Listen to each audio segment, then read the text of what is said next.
ಎಲ್ಲೋ ಚಾರ್ವಾಕನ ಸಿದ್ಧಾಂತವನ್ನ follow ಮಾಡ್ತಿದ್ರಿ ಅಂತ ಅನ್ಸಲ್ವಾ? ಏನು ಮಾಡೋದ್ ಬೇಡ, ಆರಾಮಾಗಿರೋಣ ಅಂತ. ಕಸ ಹೊಡೆಯೋದಕ್ಕೆ ಕಸ್ಮರಿಗೆ ಬೇಕಲ್ಲ, ಆತರ ಅವ್ರು ಕಸ್ಮರಿಗೆ ತರ ಇಟ್ಕೊಂಡಿದ್ದೀನಿ. ಮಹಿಮಾ ಪಟೇಲ್ ಅವರು ಇವತ್ತಿನ ರಾಜಕಾರಣಕ್ಕೆ ಸೂಕ್ತವಾದಂತ ವ್ಯಕ್ತಿ ಅಲ್ಲ ಅಂತ ಅನ್ಸುತ್ತೆ. ಪಬ್ಲಿಕ್ ಟಿವಿ ರಂಗನಾಥ್ ತರ ಅಂತ ನಿಮ್ಮನ್ನು ಹೇಳಕ್ಕಾಗಲ್ಲ. ಬೇರೆಯವರೆಲ್ಲ ಆ ರೀತಿ ಹೇಳ್ತಿದ್ದಾರೆ ಅಂದ್ರೆ ಅವರೇ ಕರೆಕ್ಟ್ ಇರ್ಬೋದು, ನಾನೇ ತಪ್ಪಿರ್ಬೋದು ಅಂತ ನಿಮ್ಗೆ ಯಾವ್ದು ಅನ್ಸಿಲ್ಲ? ನೀವು ಅದೇ ರೀತಿ ರಾಜಕಾರಣವನ್ನ ತ್ಯಾಗ ಮಾಡಿ ಬೇಡಪ್ಪ ಈ ಚುನಾವಣೆ ವಿಚಾರಣೆ ಬೇಡ ಅಂತೇಳಿ ಆರಾಮಾಗಿರ್ಬೋದಲ್ಲ. ಈಗ ನೀವು ಮೊದ್ಲು ಕ್ವಶನ್ ಕೇಳುವಾಗ ಬಹಳ ಜೋರಾಗಿ ಅದು ಇದು ಅಂತ ಕೇಳಿದಾಗ ಆ ಫೀಲಿಂಗ್ ಅದು it's not very conducive feeling. ಅವ ಸೋತದ್ದು ಒಳ್ಳೇದೆ ಅಂತ, ಇಲ್ಲದ್ರೆ ಈ ಕಾಂಗ್ರೆಸ್ನಾಗ ಇರ್ತಿದ್ದೆ. ನನಗಿನ್ನು ರಾಜಕೀಯವಾಗಿ ಆ ತರದ ಯಾವ್ದು ಇನ್ನು ಉದ್ದೇಶ ಸಿಕ್ಕಿಲ್ಲ ಅಥವಾ ಆ ರೀತಿ ರಾಜಕಾರಣದಲ್ಲಿ ಇನ್ನು ಸೆಟಲ್ ಆಗಿಲ್ಲ ಅಂತ ನಿಮ್ಗೆ ಯಾವ್ದು ಅನ್ಸಿಲ್ವಾ? ನನಗೆ ಎಂದೂ ಬಿಜೆಪಿ ಜೊತೆಗೆ ಹೋಗ್ಬೇಕು ಅಂತ ಅನ್ಸಿಲ್ಲ. ಆಗ ನಿಮ್ಮ ತಂದೆಯವ್ರಿಗೆ ವಿರುದ್ಧವಾಗಿ ನೀವು ನಡ್ಕೊಂಡ್ರೆ ಅಂತ ಅನ್ಸೋದಿಲ್ವಾ? ಅವರು ಕಾಂಗ್ರೆಸ್ಸಿನ ವಿರೋಧಿ, ನೀವು ಕಾಂಗ್ರೆಸ್ಗೆ ಹೋಗಿ ಬರ್ತೀರಾ. ಜನರಿಗೆ ಏನೋ ಬೇಕು, ಆದ್ರೆ ಜನರಿಗೆ ಏನ್ ಬೇಕಾಗಿದೆ ಅದನ್ನ ನಾನು ಕೊಡ್ತಿಲ್ಲ, ಅದು ಬಿಟ್ಟು ನನಗೇನ್ ಬೇಕು ಆ ರೀತಿ ನಾನು ಮಾಡ್ತಿದ್ದೀನಿ ತಪ್ಪು ಅಂತ ನಿಮ್ಗೆ ಅನ್ಸಿಲ್ವಾ? ಗಾಂಧಿ ಪೂಜೆ ಮಾಡ್ತಿದ್ದಂತ ರಾಮನನ್ನೇ ಬೈತಾರೆ ಅನ್ನೋದಾದ್ರೆ ದೇಶದಲ್ಲಿ, ಇನ್ನ ರಾಮನ ಭಕ್ತನಾಗಿರುವಂತ ಗಾಂಧಿ ತಪ್ಪು ಮಾಡಿದ್ದನ್ನ ತಪ್ಪು ಅಂತ ಹೇಳುತ್ತೆ. ಈ ಮಾಜಿ ಮುಖ್ಯಮಂತ್ರಿಗಳ ಮಕ್ಕಳನ್ನ ನೋಡಿದಾಗ ಆಗ ನಿಮ್ಗೆ ಏನು ಅನ್ಸಿಲ್ವಾ ನಾನು ಆ ರೀತಿ ಆಗ್ಬೇಕಿತ್ತು ಅಂತ? ರಾಜಕಾರಣದಲ್ಲಿ ಆಧ್ಯಾತ್ಮ ಬರ್ತಿರೋದಕ್ಕೆ ನೀವು ಈ ರೀತಿ ಆಗಿರಿ ಅಂತ ಬಹಳ ಸೀರಿಯಸ್ ಆಗಿ ತಗೊಂಡಿರ್ಲಿಕ್ಕಿಲ್ಲ ನನ್ನ, ಯಾಕಂದ್ರೆ ಅವ್ರ ದೃಷ್ಟಿ ಒಳಗೆ ಇಂಪ್ರಾಕ್ಟಿಕಲ್ ಪೊಲಿಟಿಷಿಯನ್. ನಿಮ್ಮನ್ನ ನಂಬಿ ಒಂದು ಪಕ್ಷದ ರಾಜ್ಯಾಧ್ಯಕ್ಷನಾಗಿ ಮಾಡಿದರೆ ಅಂದ್ರೆ ಆ ಒಂದು ಪಕ್ಷವನ್ನ ಕಟ್ಲಿಕ್ಕೆ ಪ್ರಯತ್ನ ಪಡ್ಬೇಕಲ್ಲ. ಈ ವಿಡಿಯೋಗಳು ನೋಡ್ತೀನಿ, ಅವ್ರನ್ನೆಲ್ಲ ಹೊಡೆದದ್ದು ಅದೆಲ್ಲ ಡೆಲ್ಲಿ ಒಳಗೆ ನೋವಾಯ್ತು. ಆಕ್ಚುಲಿ ಕಣ್ಣಲ್ಲಿ ನೀರು ಬಂದ್ಬಿಡ್ತು ನನಗೆ. ಕುಡದೆ ರುಚಿ ಬಂತು, ಆಮೇಲೆ 1, 2, 3, 4 ಆಯ್ತು, ಸ್ವಲ್ಪ ನನಗೆ ಹೈ ಆಗ್ಬಿಡ್ತು. ನಮ್ಮ ಫಾದರು ಅವರು 1, 2, 3, 4 ಅವ್ರದ್ದು ಆಗಿತ್ತು. ಅನಂತ್ನಾಗ್ ಅವ್ರದ್ದು 1, 4, 5 ಆಗಿತ್ತು.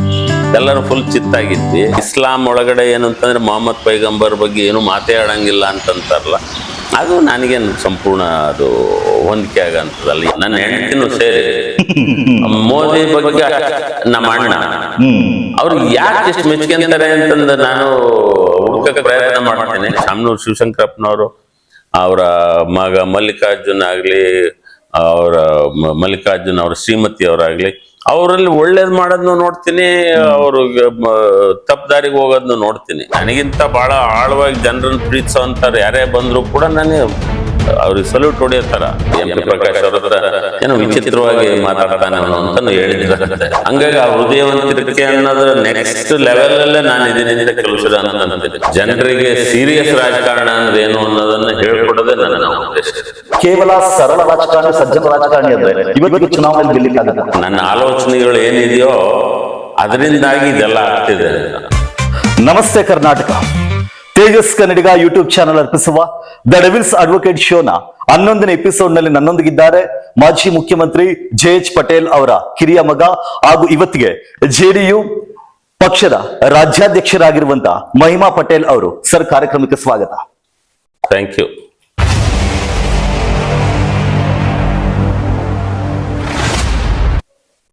ಸರ್, ಒಂದೇನು ಅಂದ್ರೆ ನಾನು ಈ ರೀತಿ ಎಷ್ಟೋ ಜನ ರಾಜಕಾರಣಿಗಳನ್ನ ಅಥವಾ ಪಕ್ಷದ ವಕ್ತಾರನ್ನ ಮಾತಾಡ್ಸಿದ್ರಿ, ಆದ್ರೆ ಅವ್ರನ್ನ ಕೇಳ್ಬೇಕಾದ್ರೆ ನನಗೆ ಪ್ರಶ್ನೆಗಳು ತುಂಬಾ ಸುಲಭವಾಗಿ ಬರ್ತಾ ಇತ್ತು. ಆದ್ರೆ ನಿಮ್ಮ ವಿಡಿಯೋ ಟೇಪ್ಗಳನ್ನ ನೋಡಿದಾಗ ಇವ್ರನ್ನ ಯಾವ ರೀತಿ ಕೇಳುವಂತದ್ದು ಪ್ರಶ್ನೆ ಅಂತೇಳಿ ನನಗೆ ಅರ್ಥ ಆಗ್ಲಿಲ್ಲ. ಏನಕ್ಕೆ ಅಂದ್ರೆ ನಿಮ್ಮನ್ನೊಂದಿಷ್ಟು ಜನ ಏನಂತ ಹೇಳ್ತಾರೆ ಅಂದ್ರೆ ಪೊಲಿಟಿಷಿಯನ್ ಅಂತ ಹೇಳ್ತಾರೆ, ಇನ್ನೊಂದಿಷ್ಟು ಜನ ಫಿಲಾಸಫರ್ ಅಂತ ಹೇಳ್ತಾರೆ.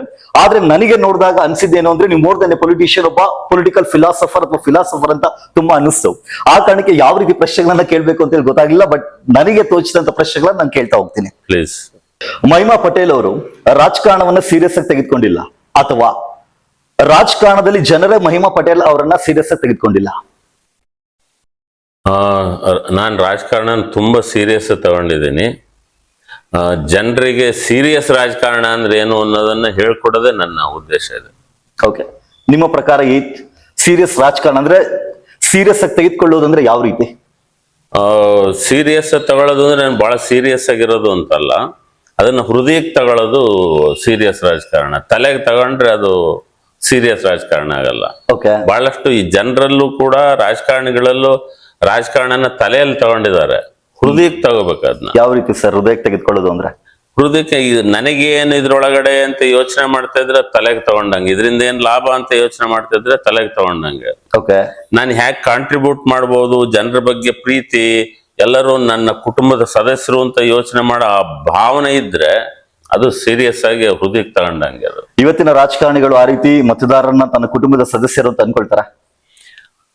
ಇದೆ, ಆ ಭಾವನೆ ಆಳದಲ್ಲಿದೆ. ನಿಜವಾಗ್ಲೂ ಎಲ್ಲ ರಾಜಕಾರಣಿಗಳಿಗೂ ಕೂಡ ಏನಾದ್ರೂ ಒಳ್ಳೇದು ಮಾಡ್ಬೇಕು ಅನ್ನೋದು ಆಳವಾಗಿ ಇದ್ದೇ ಇರುತ್ತೆ.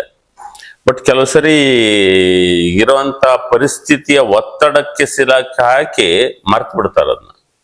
ಬಟ್ ಜನರಿಗೆ ನೋಡ್ಬೇಕಾದ್ರೆ ಅನ್ಸೋದೇನು ಅಂದ್ರೆ, ನೀವು ಮಾತನಾಡುವಂತ ವಿಷಯಗಳನ್ನ ಮತ್ತೆ ಬೇರೆ ರಾಜಕಾರಣಿಗಳು ಮಾತನಾಡುವಂತ ವಿಷಯವನ್ನ ನೋಡಿದಾಗ ಮಹಿಮಾ ಪಟೇಲ್ ಅವರು ಇವತ್ತಿನ ರಾಜಕಾರಣಕ್ಕೆ ಸೂಕ್ತವಾದಂತ ವ್ಯಕ್ತಿ ಅಲ್ಲ ಅಂತ ಅನ್ಸುತ್ತೆ. ಅದ್ರ ಬಗ್ಗೆ ಹೇಳೋದಾದ್ರೆ? ಇವತ್ತಿನ ರಾಜಕಾರಣಕ್ಕೆ ಡೆಫಿನೆಟ್ಲಿ ನಾನು ಸೂಕ್ತ ವ್ಯಕ್ತಿ ಅಲ್ಲ. ಆದ್ರೆ ಯಾವ ತರ ರಾಜಕಾರಣ ಬೇಕು ಅಂತಂದೇಳಿ ನಾವು ಯೋಚನೆ ಮಾಡ್ತೀವಲ್ಲ, ಅದಕ್ಕೆ ನಾನು ಸೂಕ್ತ ವ್ಯಕ್ತಿ. ಓಕೆ, ಅಂದ್ರೆ ನಿಮ್ಮ ಪ್ರಕಾರ ಯಾವ ರೀತಿಯ ರಾಜಕಾರಣ ಬೇಕು ನಿಮಗೆ? ನಾನು ಮೊದ್ಲೇ ಹೇಳ್ದಂಗೆ ಹೃದಯವಂತಿಕೆ ರಾಜಕಾರಣ ಬೇಕು, ಲಾಭದ ರಾಜಕಾರಣ ಅಲ್ಲ. ಇದ್ರೊಳಗಡೆ ಆಲ್ ಇನ್ಕ್ಲೂಸಿವ್ ಥಿಂಕಿಂಗ್ ಇರಬೇಕು. ಅಂದ್ರೆ ಎಲ್ಲರನ್ನು ಒಳಗೊಂಡಂತೆ ಅಂತ ಯೋಚನೆ ಮಾಡೋಂಥದ್ದು. ಇವ್ರು ಬೇರೆ ಇವ್ರು ಬೇರೆ. ಪಕ್ಷ ಅಂತಂದ್ರೆ ಈಗ ನಮ್ಮ ತಂದೆಯವರು ವಿರೋಧ ಪಕ್ಷನು ಅಷ್ಟೇ ಪ್ರೀತಿಸ್ತಿದ್ರು, ವಿರೋಧ ಪಕ್ಷದ MLAಗಳ್ನು ಅಷ್ಟೇ ಪ್ರೀತಿಸ್ತಿದ್ರು. ಯಾರು ಬುದ್ಧಿವಂತರು ಇರ್ತಿದ್ರು, ಯಾರು ಒಳ್ಳೆ ಪ್ರಶ್ನೆ ಕೇಳ್ತಿದ್ರು, ಅವ್ರನ್ನ ಅಪ್ರಿಶಿಯೇಟ್ ಮಾಡೋಂಥದ್ದು ಇತ್ತು ನಮ್ಮ ತಂದೆಯವರಿಗೆ. ಅದು ಆ ತರದ ಆಲೋಚನೆ ನಮಗೂ ಬಂದಿರೋದ್ರಿಂದ ನಮ್ಮ ತಂದೆನೂ ಹೃದಯವಂತರಾಗಿದ್ರು. ಹಂಗಾಗಿ ಆ ಹೃದಯವಂತಿಕೆ ಅನ್ನೋದ್ರ ನೆಕ್ಸ್ಟ್ ಲೆವೆಲ್ ಅಲ್ಲೇ ನಾನು ಇದೀನಿ ಅಂತ ಕೆಲವು ಸರಿ ಅನ್ಕೊಂತೀನಿ. ಹಾಗಾಗಿ ಆದ್ರೆ ಅದು ಇವತ್ತಿನ ರಾಜಕಾರಣಕ್ಕೆ ಪ್ರಸ್ತುತ ಅಲ್ಲ ಅಂತ ಅನ್ಸಲ್ಲ? ಅದೇ, ಇವತ್ತಿನ ರಾಜಕಾರಣಕ್ಕೆ ಡೆಫಿನೆಟ್ಲಿ ಪ್ರಸ್ತುತ ಅಲ್ಲ. ಬಟ್ ನಮ್ಮೆಲ್ಲರಿಗೂ ಬೇಕಾಗಿರೋಂತ ರಾಜಕಾರಣ ಅಂತ ಒಂದಿದೆಯಲ್ಲ, ನಾವು ಅದು ಐಡಿಯಲ್ ಅನ್ನೋ ಪದನ ಸರಿ ಹೌದು ಅಲ್ವೋ, ಬಟ್ ನಮಗೆ ಬೇಕಾಗಿರೋ ರಾಜಕಾರಣ ಇದ್ರೊಳಗಡೆ ಒಂದು ಸರಳತೆ ಇರಬೇಕು. ಒಬ್ಬ ರಾಜಕಾರಣಿ ಆದಂತವನು ಎಲ್ಲರಿಗೂ ಸಿಗಂಗಿರ್ಬೇಕು, ಆತ ಎಷ್ಟು ಸಾಧ್ಯನ ಕಾಂಟ್ರಿಬ್ಯೂಟ್ ಮಾಡಂಗಿರ್ಬೇಕು ಹೊರತು ಅದನ್ನ ದೋಚೋ ತರದ ಆಲೋಚನೆ ಅಥವಾ ನಾವೇನೋ ಅಧಿಕಾರ ಅಂತಂದ್ರೆ ಅದನ್ನ ಯಾವುದೇ ಮಾರ್ಗ ಆಗ್ಲಿ ನಾವು ಹಿಡಿಬೇಕು ಅನ್ನೋಂತ ಆಲೋಚನೆ, ಅದಕ್ಕಿಂತ ಈಗ ನಾನೇ ಏನೋ ಆಗ್ಬೇಕು ಅಂತ ಅನ್ನೋದಕ್ಕಿಂತ ಒಳ್ಳೆ ವ್ಯವಸ್ಥೆ ಇರಬೇಕು, ಒಳ್ಳೆ ರಾಜಕಾರಣಿಗಳು ಇರ್ಬೇಕು. ಜನರಿಗೆ ನನಗಿಂತ ಬಹಳ ಆಳವಾಗಿ ಜನರನ್ನ ಪ್ರೀತಿಸೋ ಅಂತಾರ ಯಾರೇ ಬಂದ್ರು ಕೂಡ ಅವ್ರಿಗೆ ಸಲ್ಯೂಟ್ ಹೊಡೆಯೋ ತರ ನಾನು ಆ ತರ ರವಿಕೃಷ್ಣ ರೆಡ್ಡಿ ನಾನು ಯಾಕೆ ಮೆಚ್ತೀನಿ ಅಂತಂದ್ರೆ ಕೆಲವು ಸರಿ ನನಗಿಂತ ಹೆಚ್ಚು ಕಮಿಟ್ಮೆಂಟ್ ಇದೆಯೇನೋ ಅಂತ ಅನ್ಸುತ್ತ ಮನುಷ್ಯನಿಗೆ. ಅಲ್ಲ, ಬಟ್ ನಾನು ಅವ್ರು ಏನೇನ್ ಮಾಡಿದಾರ ಅದನ್ನೆಲ್ಲ ನಾ ಮಾಡಿ ಮುಗಿಸಿದೀನಿ. ಅಷ್ಟೇ ಒಂದು ಆಕ್ರೋಶ, ಸಿಟ್ಟು, ಈ ವ್ಯವಸ್ಥೆ ವಿರುದ್ಧ ಯೋಚನೆ ಮಾಡಿ, ಪ್ರಾಮಾಣಿಕತೆ, ಇವನ್ನೆಲ್ಲವನ್ನು ಯೋಚನೆ ಮಾಡಿ ಅದು ಮುಗಿಸಿದೀನಿ. ಮಾಗಿದ ಸ್ಥಿತಿಯಲ್ಲಿ ಇವತ್ತಿಗೆ ಇದ್ದೀರಾ ರಾಜಕಾರಣದಲ್ಲಿ? ಮಾಗಿದ ಸ್ಥಿತಿ ಒಳಗಿದ್ದೀನಿ. ಹಂಗಾಗಿ ಅದನ್ನ ಬಿಟ್ಟಿದ್ದೀನಿ ಅಂತಲ್ಲ. ಈಗ ನಾನು ಅಥವಾ ಅವ್ರಿಗಿಂತ ಉತ್ತಮ ಅಂತಾನು ಹೇಳಲ್ಲ. ನಾನ್ ನೆಕ್ಸ್ಟ್ ಲೆವೆಲ್ ಒಂದು ಕಂಪ್ಯಾಷನೇಟ್ ಪಾಲಿಟಿಕ್ಸ್ ಹೆಂಗ್ ಸಾಧ್ಯ, ಆಂಗ್ರಿ ಪಾಲಿಟಿಕ್ಸ್ಗೂ ಕಂಪ್ಯಾಷನೇಟ್ ಪಾಲಿಟಿಕ್ಸ್ಗೂ ವ್ಯತ್ಯಾಸ ಇದೆ. ಆತರ ನಾವು ಈಗ ಯಾರ ಮೇಲೆ ಸಿಟ್ಟು ಬಂದ್ರು ಕೂಡ, ಈಗ ನಿಮ್ಮ ಮೇಲೆ ನನಗೆ ಸಿಟ್ಟು ಬಂದ್ರು ಕೂಡ ನಿಮಗೆ ಬೈಯಂಗಿರ್ಬೇಕು, ಬಟ್ ಒಳಗಡೆ ನಿಮ್ ಬಗ್ಗೆ ಪ್ರೀತಿ ಇರ್ಬೇಕು. ಸರ್, ಒಂದೇನು ಅಂದ್ರೆ, ಮೊದಲಿಗೆ ಸ್ವಾತಂತ್ರ್ಯ ಬಂದ ನಂತರ ಯಾವ ರೀತಿ ಅಂದ್ರೆ ಆ ವ್ಯಕ್ತಿ ಸಜ್ಜನನಾಗಿದ್ದಾನ, ಆ ವ್ಯಕ್ತಿ ಸರಳವಾಗಿದ್ದಾನ, ಆ ಸರಳ ರಾಜಕಾರಣಿ ಯಾರಿದ್ದಾರೆ ಅವ್ರಿಗೆ ಮತದಾನವನ್ನ ಮಾಡ್ಲಾಗ್ತಿತ್ತು. ಆದ್ರೆ ಇವತ್ತಿನ ರಾಜಕಾರಣ ಅಂತ ಬಂದಾಗ ನೀವು ನೋಡ್ಲಿಕ್ಕೆ ಸಜ್ಜನರಾಗಿದ್ದೀರಿ, ಕಾರಣ ನಿಮ್ಮ ಮೇಲೆ ಯಾವುದೇ ಒಂದು ಕ್ರಿಮಿನಲ್ ಕೇಸ್ ಇಲ್ಲ, ಅಥವಾ ನೋಡ್ಲಿಕ್ಕೆ ಕೂಡ ತುಂಬಾ ಸಿಂಪಲ್ ಆಗಿರ್ತೀರಿ, ಸರಳ ರಾಜಕಾರಣಿ ಆಗಿದ್ದೀರಾ. ಆದ್ರೆ ಬರೀ ಕೇವಲ ಸರಳ ರಾಜಕಾರಣಿ, ಸಜ್ಜನ ರಾಜಕಾರಣಿ ಆದ್ರೆ ಇವತ್ತಿಗೆ ಚುನಾವಣೆಯಲ್ಲಿ ಗೆಲ್ಲಿಕ್ ಆಗುತ್ತಾ? ಆಗುತ್ತೆ, ಡೆಫಿನೆಟ್ಲಿ ಆಗುತ್ತೆ. ಯಾಕೆಂದ್ರೆ ಈಗ ನಿಧಾನಕ್ಕೆ ಜನರಲ್ಲಿ ಒಂದು ಅವೇಕನಿಂಗ್ ಅನ್ನೋದು ಬರ್ತಿದೆ, ಒಂದು ಅರಿವು ಅನ್ನೋದು ಮೂಡ್ತಾ ಇದೆ. ಸದ್ಯಕ್ಕೆ ಏನು ಅಂತಂದ್ರೆ ಇದು ಸರಿ ಇಲ್ಲ ಅನ್ನೋದರ ಅರಿವಿದೆ, ಇದೇನಿದೆಯೋ ವ್ಯವಸ್ಥೆ ಸರಿ ಇಲ್ಲ ಅನ್ನೋದ್ರ ಬಗ್ಗೆ ಅರಿವಿದೆ. ಏನ್ ಬೇಕು ಅನ್ನೋದ್ರ ಬಗ್ಗೆ ಇನ್ನೂ ಅರಿವನ್ನ ನಾವು ಕೊಡ್ತಾ ಹೋಗ್ಬೇಕಾಗತ್ತೆ. ಅದಕ್ಕೆ ನಾವು ಸರ್ವೋದಯ ಅಂತಂದೇಳಿ ಒಂದು ಚಳವಳಿ ತರನೇ ಒಂದು ಪ್ರಾರಂಭ ಮಾಡಿದ್ವಿ ಇಲ್ಲಿ ಕರ್ನಾಟಕದಲ್ಲಿ. ನಾನು, ನನ್ನ ಸ್ನೇಹಿತರು, ಕೆಲವರೆಲ್ಲ ಸಮಾನ ಮನಸ್ಕರೆಲ್ಲ ಸೇರಿ ಈಗ ನೆಕ್ಸ್ಟ್ ಈ 25-26 ಅದಕ್ಕೆ ಬಂಗಾರಮಕ್ಕಿಯಲ್ಲಿ ಸ್ವಾಮೀಜಿಯವ್ರ ಜೊತೆಗೆ ನಮ್ಮ ಬೇರೆ ಬೇರೆ ಸ್ವಾಮೀಜಿಯವ್ರು ಬರ್ತಾರೆ, ಕೆಲವರು ವಿಜ್ಞಾನಿಗಳು ಬರ್ತಾರೆ, ಕೆಲವರು ಎಜುಕೇಶನಿಸ್ಟ್ ಬರ್ತಾರೆ, ಕೆಲವರು ಡಾಕ್ಟರ್ಸ್ ಬರ್ತಾರೆ. ಸೊ ನಾವು ಗಮನ ಕೊಡ್ತಾ ಇರೋಂಥದ್ದು ಪರಿಸರ, ಅದು ಪಶ್ಚಿಮ ಘಟ್ಟದಿರ್ಬೋದು, ಪೂರ್ತಿ ಪ್ರಪಂಚದ್ದೇ. ನಾವು ಯಾವುದೋ ಒಂದು ಭಾಗದ್ದು ಅಂತ ಪರಿಸರ ಅಂತ ಇಲ್ಲಿದು ಪ್ರಪಂಚದ ಎಲ್ಲ ಪರಿಸರ ಇರ್ಬೋದು. ಅದ್ರೊಳಗೆ ನಮ್ಗೆ ಕರ್ನಾಟಕದಲ್ಲಿ ಏನ್ ಬೇಕು ಪರಿಸರದಲ್ಲಿ, ಆ ಪರಿಸರದ ಬಗ್ಗೆ ಚಿಂತನೆ ಮಾಡ್ತೀವಿ. ಕೃಷಿ ಅಂತಂದಾಗ ಪ್ರಪಂಚದಾದ್ಯಂತ ಕೃಷಿ, ಅದ್ರೊಳಗೆ ನಮಗೆ ನಾವು ಊಟ ಮಾಡೋಂಥ ಕೃಷಿ ಯಾವ ಥರದ್ದು, ಆ ವಿಷ ಹಾಕಿ ಅದನ್ನ ತಿಂದು ಆಸ್ಪತ್ರೆಗೆ ಹೋಗುವಂತ ಒಂದು ಆ ಕೃಷಿಗಿಂತ ನಾವೊಂದು ಸಾವಯವ, ನೈಸರ್ಗಿಕ, ನಾವು ತಿನ್ನೋಂಥದ್ದು, ನಾವು ತಿನ್ನೋದನ್ನ ಬೆಳಿಬೇಕು, ನಾವು ಬೆಳೆದದನ್ನ ತಿನ್ಬೇಕು, ಆ ಥರದ ಕೃಷಿ. ಆಮೇಲೆ ಶಿಕ್ಷಣ ವ್ಯವಸ್ಥೆ, ಈಗಿರುವಂತ ಈ ಸ್ಪರ್ಧೆಯನ್ನು ಕಲಿಸುವಂತ ಶಿಕ್ಷಣ ಇಲ್ಲೆಲ್ಲ ನಡೀತಿದೆಯಲ್ಲ ಡೆಲ್ಲಿ ಒಳಗಡೆ. ಅವ್ ಯಾಕೆಂದ್ರೆ ಸ್ಪರ್ಧೆ ಅನ್ನೋದನ್ನೇ ಶಿಕ್ಷಣ ಮಾಡಿಟ್ಟಿದ್ದಾರೆ. ಓಕೆ. ಇದು ಶಿಕ್ಷಣ ಅನ್ನಂತ ಪದ ನಾನು ಹಿಂದಿನ ಇನ್ನೊಂದು ಪಾಡ್ಕಾಸ್ಟ್ ನಮ್ ಸಿದ್ದು ಅವ್ರು ಮಾಡಿದ್ದು ಪಾಡ್ಕಾಸ್ಟ್ ಅಲ್ಲಿ ಶಿಕ್ಷಣ ಅನ್ನೋ ಪದನೇ ನನಗೆ ಅಷ್ಟು ಸರಿ ಅನ್ಸಲ್ಲ. ಅದ್ರೊಳಗೆ ಶಿಕ್ಷೆ ಇದೆ ಅಂತ ಹೇಳ್ತಾ ಇದ್ದೆ. ಇದು ವಿದ್ಯೆ ಅನ್ಬೋದು, ಕಲಿಕೆ ಅನ್ಬೋದು. ಆ ಥರದ್ದು ಎಲ್ಲರಿಗೂ ಒಂದೇನೋ ಒಂದು ಕೌಶಲ್ಯ ಕಲ್ಸೋದಿರ್ಬೋದು. ಇನ್ನೂ ಮುಖ್ಯವಾಗಿ ಈ ಫೀಲಿಂಗ್ ಅನ್ನೋದನ್ನ ಕಲ್ಸೋದು ಬಹಳ ಮುಖ್ಯ ಆಗಿದೆ ಜನರಿಗೆ. ಫೀಲಿಂಗ್ಸೇ ಇಲ್ದಂಗೆ ಆಗಿದೆ. ಸೆನ್ಸಿಟಿವಿಟಿ ಅದನ್ನ ಕಲಿಸ್ಬೇಕಾಗಿದೆ ಮಕ್ಕಳಿಗೆ. ಅಲ್ಲಿಂದನೇ ಏನಾದ್ರು ಒಬ್ರಿಗೊಬ್ರು ಜೊತೆಯಾಗಿ ಸೇರಿ ಒಬ್ರಿಗೊಬ್ರು ಕೋಆಪರೇಷನ್ ಅನ್ನೋದನ್ನ ಚಿಕ್ಕ ವಯಸ್ಸಲ್ಲಿ 1ನೇ ಕ್ಲಾಸಿಂದಾನೆ ಕಲಿಯೋದಕ್ಕೆ ಶುರು ಮಾಡಿದ್ರೆ ಬೆಳೀತಾ ಬೆಳೀತಾ ಕೋಆಪರೇಷನ್ ಅನ್ನೋದು ಬೆಳೆಯುತ್ತೆ. ಈಗ ಸ್ಪರ್ಧೆ ಅನ್ನೋದನ್ನ ಅಲ್ಲಿ ಚಿಕ್ಕ ವಯಸ್ಸಿಂದ ಕಲಿಸ್ಬಿಟ್ರೆ ಪ್ರೈಮ್ ಮಿನಿಸ್ಟರ್ ಆಗೋದಕ್ಕೆ ಸ್ಪರ್ಧೆ, MLA ಆಗೋದಕ್ಕೆ ಸ್ಪರ್ಧೆ, MP ಆಗೋದಕ್ಕೆ ಸ್ಪರ್ಧೆ, ಮಂತ್ರಿ ಆಗೋದಕ್ಕೆ ಮತ್ತೆ ದುಡ್ಡು ಕೊಟ್ಟದ್ದು ಎಲ್ಲ ರೇಟ್ಗಳು ಅಂತ ಇವಾಗೆಲ್ಲ ಮಂತ್ರಿ ಆಗೋದಕ್ಕೆ ಅಂತ ಕತೆ ಅವೆಷ್ಟು ನಿಜ ಸುಳ್ಳು. ಸರ್ ಒಂದೇನು ಅಂದ್ರೆ ಜನರಿಗೆ ಅನ್ಸುವಂತದ್ದು ಇವತ್ತಿಗೆ ಪ್ರಾಕ್ಟಿಕಲ್ ಆಗಿ ನೋಡಿದಾಗ ಇವತ್ತಿನ ಪ್ರಾಕ್ಟಿಕಲ್ ಪೊಲಿಟಿಕ್ಸ್ ಅಲ್ಲಿ ಮಹಿಮಾ ಪಟೇಲ್ ಅವರು ಜೀವಿಸ್ತಿಲ್ಲ. ಅವ್ರಿನ್ನೂ ಯಾವ್ದೋ ಅಲಿಸಿನೇಷನ್ ಇದ್ದಾರೆ, ಯಾವ್ದೋ ಒಂದು ಏನು ಅವರೇ ಕಲ್ಪಿಸ್ಕೊಂಡಿರುವಂತ ಒಂದು ಲೋಕದಲ್ಲಿ, ಆ ರಾಜಕಾರಣದ ಲೋಕದಲ್ಲಿ ಅವರು ತೇಲ್ತಾ ಇದ್ದಾರೆ ಅಂತ ಅನ್ಸುತ್ತೆ. ಅದ್ರ ಬಗ್ಗೆ ಹೇಳೋದಾದ್ರೆ ನಿಜ. ನಾನು ಅದು ಹ್ಯಾಲಿಸಿನೇಷನ್ ಅನ್ನೋ ಪದ ಅವ್ರು ಉಪಯೋಗಿಸೋದ್ರ ಮೇಲೆ, ಅವ್ರವ್ರು ಉಪಯೋಗಿಸೋದ್ರ ಮೇಲೆ, ಅವ್ರಿಗೆ ಏನೇನಿದೆಯೋ ಅದ್ರ ಮೇಲೆ ಉಪಯೋಗಿಸ್ತಾರೆ. ಬಟ್ ಇದು ಹ್ಯಾಲಿಸಿನೇಷನ್ ಅನ್ನೋದಕ್ಕಿಂತ ಇಟ್ಸ್ ಅ ವಿಷನ್, ಒಂದು ಪರಿಕಲ್ಪನೆ ಇದು. ಆಮೇಲೆ ಎಲ್ಲ ನೀವು ಪ್ರತಿಯೊಂದು ಶುರುವಾಗೋದು ಪರಿಕಲ್ಪನೆಯಿಂದಾನೆ. ಹಾಗಾಗಿ ನಂದು ಅನ್ನೋದಕ್ಕಿಂತ ನಂದು ಹೌದು ನಿಮ್ದು ಹೌದು ಪರಿಕಲ್ಪನೆ. ಅದು ಒಂದು ಎಲ್ಲರಿಗೂ ವರ್ಕ್ ಆಗಂತ ಸಿಸ್ಟಮ್ ಅಂದ್ರೇನು, ಎಲ್ಲರಿಗೂ ವರ್ಕ್ ಆಗಂತ ರಾಜಕಾರಣ ಅಂದ್ರೇನು, ಅದನ್ನ ನಾವು ಒಂದ್ ಸ್ವಲ್ಪ ನೋಡಿದ್ರೆ ಆ ಪರಿಕಲ್ಪನೆಗೆ ಈಗ ನೀವೇ ಆಗ್ಲಿ, ನೀವು ಇದೆಂಥದ್ದು ಪಾಡ್ಕಾಸ್ಟ್ ಇದನ್ನೆಲ್ಲ ಮಾಡ್ತಿದ್ದೀರಿ ಅಂತಂದ್ರೆ ಇದರಿಂದ ನನಗೇನು ಲಾಭ ಇಲ್ಲ ಅಂತಂದ್ರೆ ನಿಮ್ ಮನೆಯವರೇ ಬೈಯಕ್ ಶುರು ಮಾಡ್ತಾರೆ. ಯಾಕೆ ಮಾಡ್ತಿದ್ನೆಲ್ಲ ಸುಮ್ನೆ ಉಪಯೋಗ ಇಲ್ಲದ್ದು, ಸುಮ್ನೆ ದುಡ್ಡು ಖರ್ಚು ಮಾಡ್ಕೊಂಡು ಅಂತಂದೇಳಿ ನಿಮ್ ಮನೆಯವರೇ ಬೈತಾರೆ. ಇದು ಪ್ರಾಕ್ಟಿಕಲ್ ಅಲ್ಲಿ ನೀನೇನೋ ಯಾವ್ದು ಹ್ಯಾಲಿಸಿನೇಷನ್ ಅಲ್ಲಿ ಇದೆಯಾ ಅಂತ ಹೇಳಿದ್ರು ಹೇಳ್ಬೋದು. ನಿಮ್ ಮನೆಯವರು ಮದುವೆ ಆಗಿದ್ರು ನಿಮ್ ಹೆಂಡ್ತಿನೋ, ಮಕ್ಕಳಾಗಿದ್ರು ಮಕ್ಕಳು, ಆ ತರದ್ದು ಹೇಳೋದಕ್ಕೆ ಸಾಧ್ಯತೆ ಇದೆ. ಸೊ ನಮಗೆ ಒಂದೇನಂದ್ರೆ ವಿಷನ್ ಅನ್ನೋದು ಒಂದಿದೆ. ಆ ವಿಷನ್ನಿಗೆ ನಾವು ಯಾವಾಗ ಅಲೈನ್ ಆಗಿರ್ತೀವಿ ನಾವು ನಿಜವಾಗ್ಲೂ ಜೀವನ ಮಾಡ್ತಿದೀವಿ ಅಂತ. ನಮ್ ವಿಷನ್ನಿಗೆ ಅಲೈನ್ ಇಲ್ದಂಗೆ ಬೇರೆ ಯಾರೋ ಹೇಳಿದ್ದು ಎಕ್ಸ್ಪ್ಲನೇಷನ್ ಮೇಲೆ ಇದೇ ಪ್ರಾಕ್ಟಿಕಲ್ಲು ಹಿಂಗೆ ಮಾಡ್ಬೇಕು ಅಂತ ಬೇರೆ ಯಾರೋ ಹೇಳಿದ್ನ ಕೇಳ್ಕೊಂಡು ಹೋಗ್ತೀವಲ್ಲ, ನಾನು ಅದ್ ಮಾಡಿ ನೋಡಿದೀನಿ, ಬಟ್ ಸಫರ್ ಆಗಿದ್ದೀನಿ. ಅಂದ್ರೆ ಇವತ್ತಿಗೆ ನೀವೇನು ರಾಜಕಾರಣದಲ್ಲಿ ಹಿಂದೆ ನೀವೇನೇನು ನಾನೇನ್ ಪ್ರಾಕ್ಟಿಕಲ್ ಪಾಲಿಟಿಕ್ಸ್ ಅಂತ ಹೇಳಿದೆ ಅದೆಲ್ಲ ಹೊಸದಾಗಿ ಏನಾದ್ರು ಪ್ರಯತ್ನ ಪಡ್ಬೇಕು ಅಂತೇಳಿ ಪ್ರಯತ್ನ ಪಡ್ತಿದ್ರ? ಅದು ಹೊಸದು ಅಂತಾನು ಅಲ್ಲ ಇದು. ಆಕ್ಚುಲಿ ರಿಯಲ್ ಪ್ರಾಕ್ಟಿಕಲ್ ಎಲ್ಲರಿಗೂ ಒಳ್ಳೇದಾಗಂತದೇನು ಅನ್ನೋದು ಅದನ್ನ ಇದು ಹೊಸದು ಅಲ್ಲ, ಮೊದ್ಲೆಲ್ಲ ಇದ್ದದ್ದೇ. ಇದು ಸೇವೆ ಅಂತ ಅನ್ನೋಂತ ಆಲೋಚನೆ ಒಳಗೆ ಮಾಡ್ತಿದ್ದಂತ ರಾಜಕಾರಣ ಏನಿದೆ, ಹಳೆಯ ರಾಜಕಾರಣವನ್ನ ರೀಕ್ರಿಯೇಟ್ ಮಾಡ್ತಾ ಇದ್ದೀರಾ? Old wine in new bottle ಅನ್ನೋ ತರ ಮಾಡಬಹುದು. ಸರ್, ಇಲ್ಲಿವರೆಗೂ ನಿಮ್ಮ ಎಲೆಕ್ಟೋರಲ್ ಪಾಲಿಟಿಕ್ಸ್ ಅನ್ನ ನೋಡಿದಾಗ ನೀವೇನ್ ವಿಷನ್ ಅಂತ ಹೇಳಿದ್ರಿ, ನೀವೇನ್ ಇಲ್ಲಿವರೆಗೂ ಯಾವ್ದನ್ನ ನೀವು ಪ್ರತಿಪಾದನೆ ಮಾಡ್ಕೊ ಬಂದಿದ್ರಿ, ಆದ್ರೆ ಅದು ಎಲ್ಲೋ ಜನರಿಗೆ ರೀಚ್ ಆಗಿಲ್ಲ ಅಂತ ಅನ್ಸುತ್ತೆ.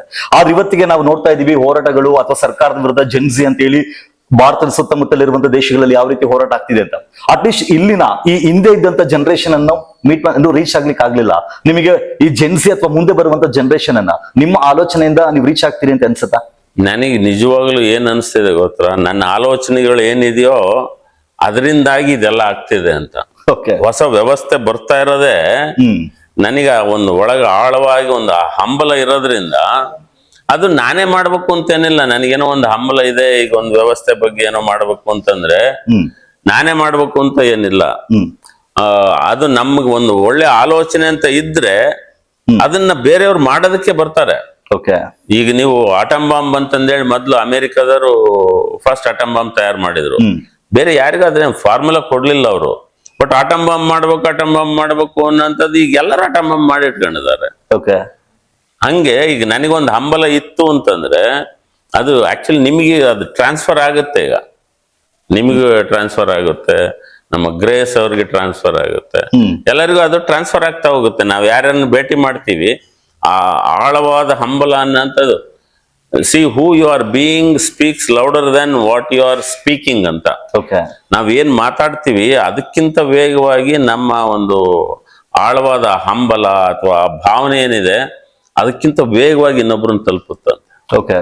ಸರ್, ಒಂದೇನು ಅಂದ್ರೆ ನನ್ನನ್ನು ನಾನು ರಾಜಕೀಯ ವಿಶ್ಲೇಷಕ ಇಲ್ಲ ಮತದಾರ ಅಂತ ಅನ್ಕೊಂಡು ನಾನ್ ನೋಡಿದಾಗ ನಾನು ಯಾರಾದ್ರೂ ಒಬ್ಬ ವ್ಯಕ್ತಿಗೆ MLA ಅಥವಾ MP ಆಗಿ ಆಯ್ಕೆ ಮಾಡ್ಬೇಕು ಅಂದ್ರೆ ಈ ರೀತಿ ಇರ್ಬೇಕು ಅಂತ ಹೇಳಿ ಪ್ರತಿಯೊಬ್ಬ ವ್ಯಕ್ತಿಗೂ ಕೂಡ ಒಂದಿಷ್ಟು ಕಲ್ಪನೆ ಇರುತ್ತೆ. ಅದು ಜಾತಿ ರಾಜಕಾರಣ, ಇಲ್ಲಿ ದುಡ್ಡು ಕೊಡೋದಾಗಿರ್ಲಿ, ಎಣ್ಣ ಕೊಡೋದಾಗಿರ್ಲಿ, ಅಥವಾ ಆ ಧರ್ಮದ ವಿಚಾರ ಆಗಿರ್ಲಿ, ಅಥವಾ ಬೇರೆ ಬೇರೆ ಏನು ವ್ಯಾಖ್ಯಾನ ಹೇಳ್ತಿದ್ರು ಅದು ಯಾವುದೇ ಆಗಿರ್ಲಿ.